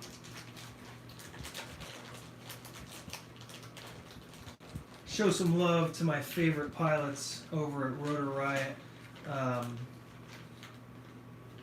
which, if you haven't been keeping track, now include Jamie Ann, Little Stellar Fox, as well as Zoe. Two awesome additions to the Rotor Riot family. I'm super excited to see what's coming from them. Zoe, the 3D stuff that Zoe does is amazing, and I mean, Jamie is just an awesome pilot who just has a great outlook on life and just kind of things in general. So I really can't wait to see what new stuff comes out. I'm hoping for, it's funny, like, we talk about, did somebody just ask what's behind the front camera? What's he got behind the front camera? That's the flight controller. So that's like the big claim to fame, whatever, of this frame. It puts the 20x20, it puts a 20x20 flight controller up in the space in front so that you can do, hell, if you ran a really small camera, you could drop this down into 15 mil standoffs. But with a Micro Eagle, the smallest you can go is 20 millimeter standoffs, and I just realized that I did something wrong in the top plate. Let me fix this real quick. So this is actually, I do want to bring this up because this is actually important. So if you're going to run a Micro Eagle, the lowest possible standoff that you can run is actually a 21 millimeter. At 20 millimeters, there's a little chip on the, or a capacitor or something on the bottom of the back of the camera, and at 30 degrees up tilt, or 20 degrees up tilt, or 40 degrees up tilt, on a big slam, it'll break that right off, and it breaks the whole camera. On 20 mil standoffs, that happens. Whereas if you go to a 21 millimeter standoff, it's just enough where that does not happen. Well, they don't make 21 mil standoffs. The shortest ones you can get, the closest to that is 23. The 23s are needlessly high for this frame, so what I do, and what I forgot to do here, is run the 20 mil standoffs all around, and then just on the front, the top of the front two, I put one of these little collars, one of these little aluminum collars that I was showing you before, because they are 1 millimeter thick, and the top plate bending 1 millimeter doesn't matter. Carbon has a little bit of pliability, so it will absolutely bend 1 millimeter up without causing any issues. You just got to remember to put the damn things on. So what did I do with them is the question. What did I do with the other little black collars? Hopefully I ordered 6 instead of 4. I did! Hey, look at me. Doing the right thing. So there's one, and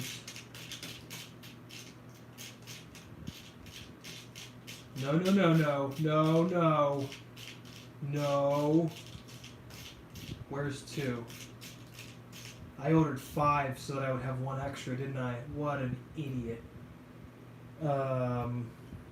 Oh, it's so annoying. Oh man, you dumb person, you. They're like 20 cents per. Why didn't I just order 50 of the damn things in black? I have them in purple and red, so it's not the end of the world. Oh, you dummy. Alright, well, looks like I'm doing. You know what? No, this is how crazy I am. You don't have to use the collar. You can just use a 1 millimeter plastic spacer. Yeah, I know, Macy, I know. I love you guys this much, though. I can't get away. Actually, I just want to get to the point where this thing is bolted together so I can hold it up to the camera and go, look what we did! So yeah, 1 millimeter plastic spacers, pop them on top here, and the only thing to be wary about is that your front screws are long enough, and that actually reminds me I'm going to run a little bit longer of a front screw real quick here. This also gives me a chance to put the battery straps on the top plate since it's off, which is much easier to do when it's off than when it's on. So we'll do that super quick, and then we'll be out of here. Do that right now, come to think of it.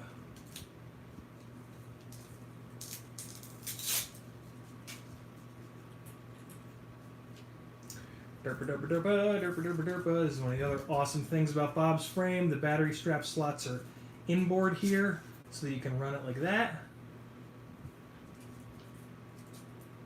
And it just really, really works well.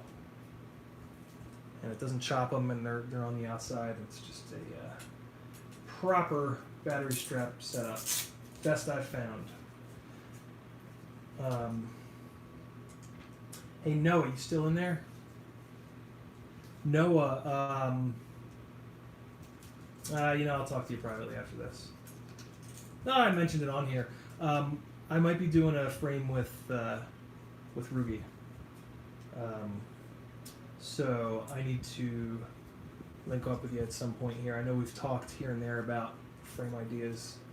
I want to make sure I have them all figured out. Do you have a glide, Noah? Do you have a glide frame? I think you might. I think the yup that you typed was not in reference to that question. Okay. Get a little bit longer on the front here. I think that's going to be. And this next one over.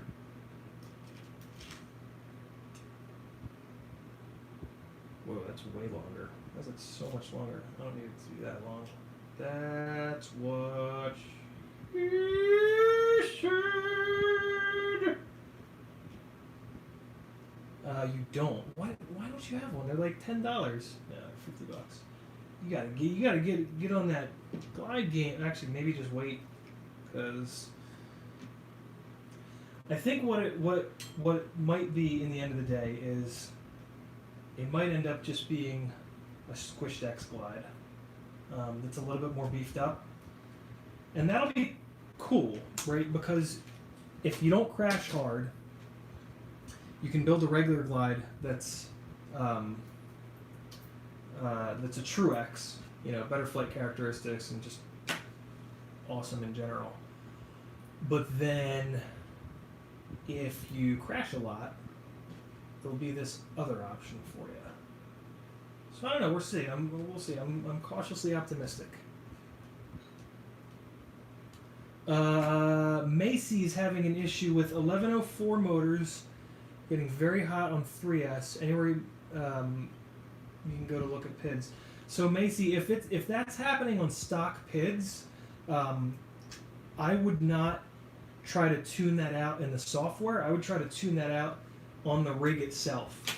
And what I mean when I say that is, take your props off. Well, I actually have an article on my page. Man, look at all these opportunities to drop my Patreon link in there.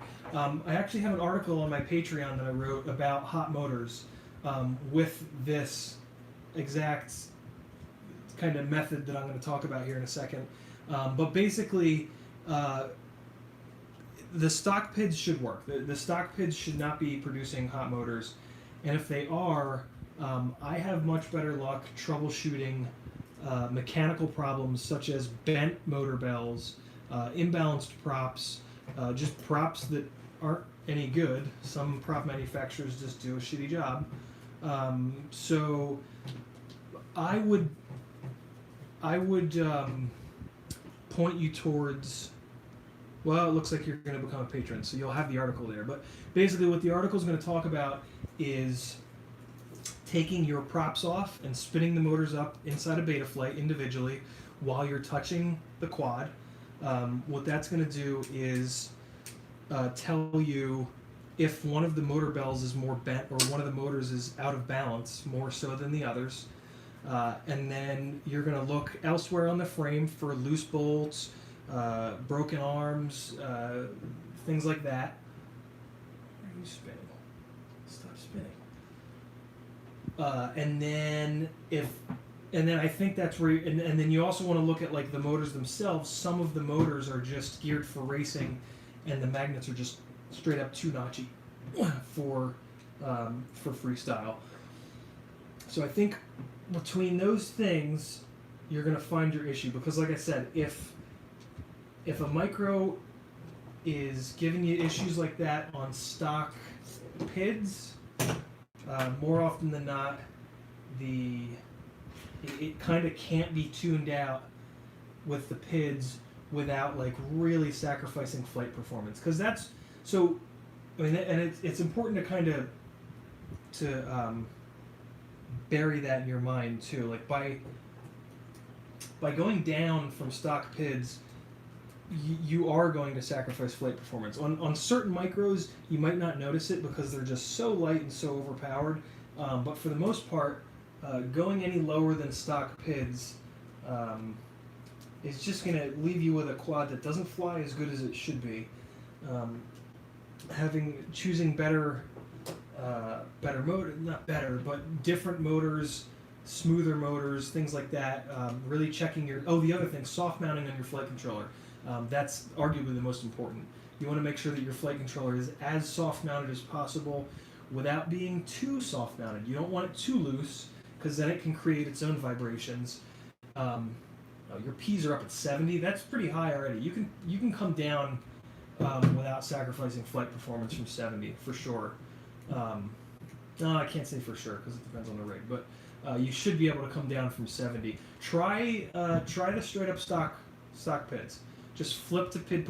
Whenever you guys start to have vibration issues, land, switch to PID profile 2, and just fly it for a second, and just see if they're gone. It's going to actually tell you a lot.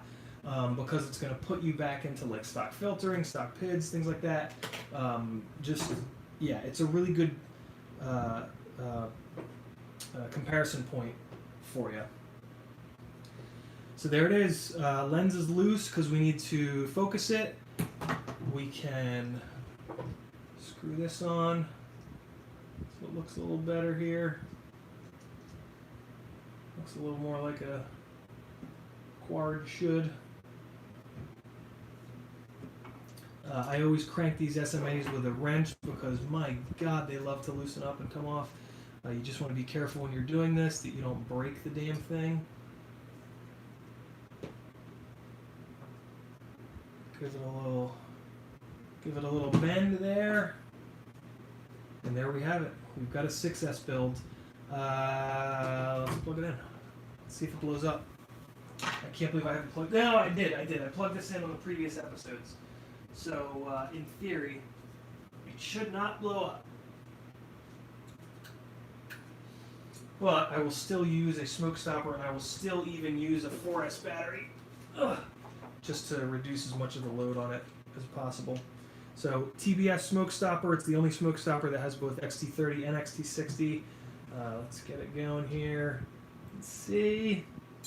Hey, no smoke, no fire. Cool, so it's good on that. Let's try full-ish voltage. Good on 4S. Alright, let's try 6S. First, Ciotti 6S plug-in. Let's see how loud the pop is. You guys ready? FPV Wannabes, thanks for hanging, man. Appreciate it. Yeah, it pops a lot louder. That's funny. Even the motor tones are a lot louder. Well, there it is. It didn't blow up. We have a working 6S rig. I'll do the Betaflight setup. Oh, God, I really want to do it with you guys tomorrow night. Who's coming tomorrow night? Who's going to come stream tomorrow night from 8 to 10 Eastern? If there's enough of you that are going to come back, I'll do the Betaflight setup tomorrow night. I will sacrifice what I want to do most, which is fly this damn thing for the good of the people, and I'll do the Betaflight setup tomorrow night if a bunch of you guys. I don't know, Mac Guy, but I'll tell you that it's 5:41 p.m. here, Eastern time, Eastern U.S. time right now. So it's probably going to be like the middle of the night. It's probably going to be a little rough for you European folks, but luckily you get to live in a beautiful country. So, you know, I can't feel too bad for you. Oh, and why do I have another one of these? Did I only put one on? What? Why is there just one of these? Where's the other one?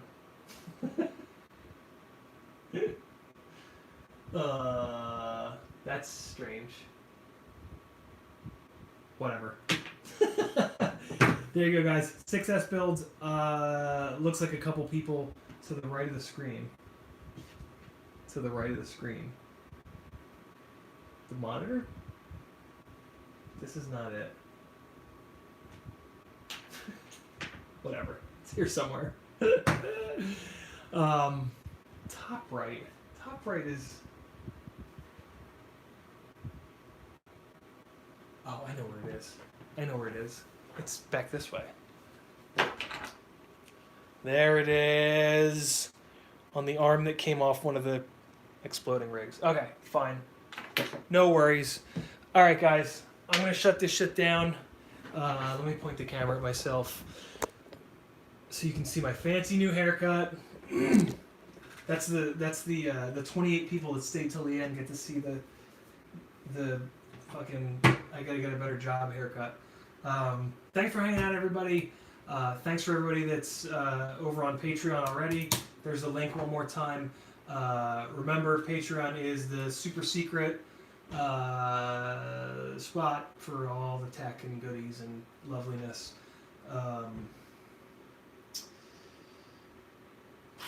Tomorrow night, 8 o'clock Eastern, I'll be right back here. Maybe we'll do some editing. Maybe, I don't know. Probably not. Yeah, we'll finish this.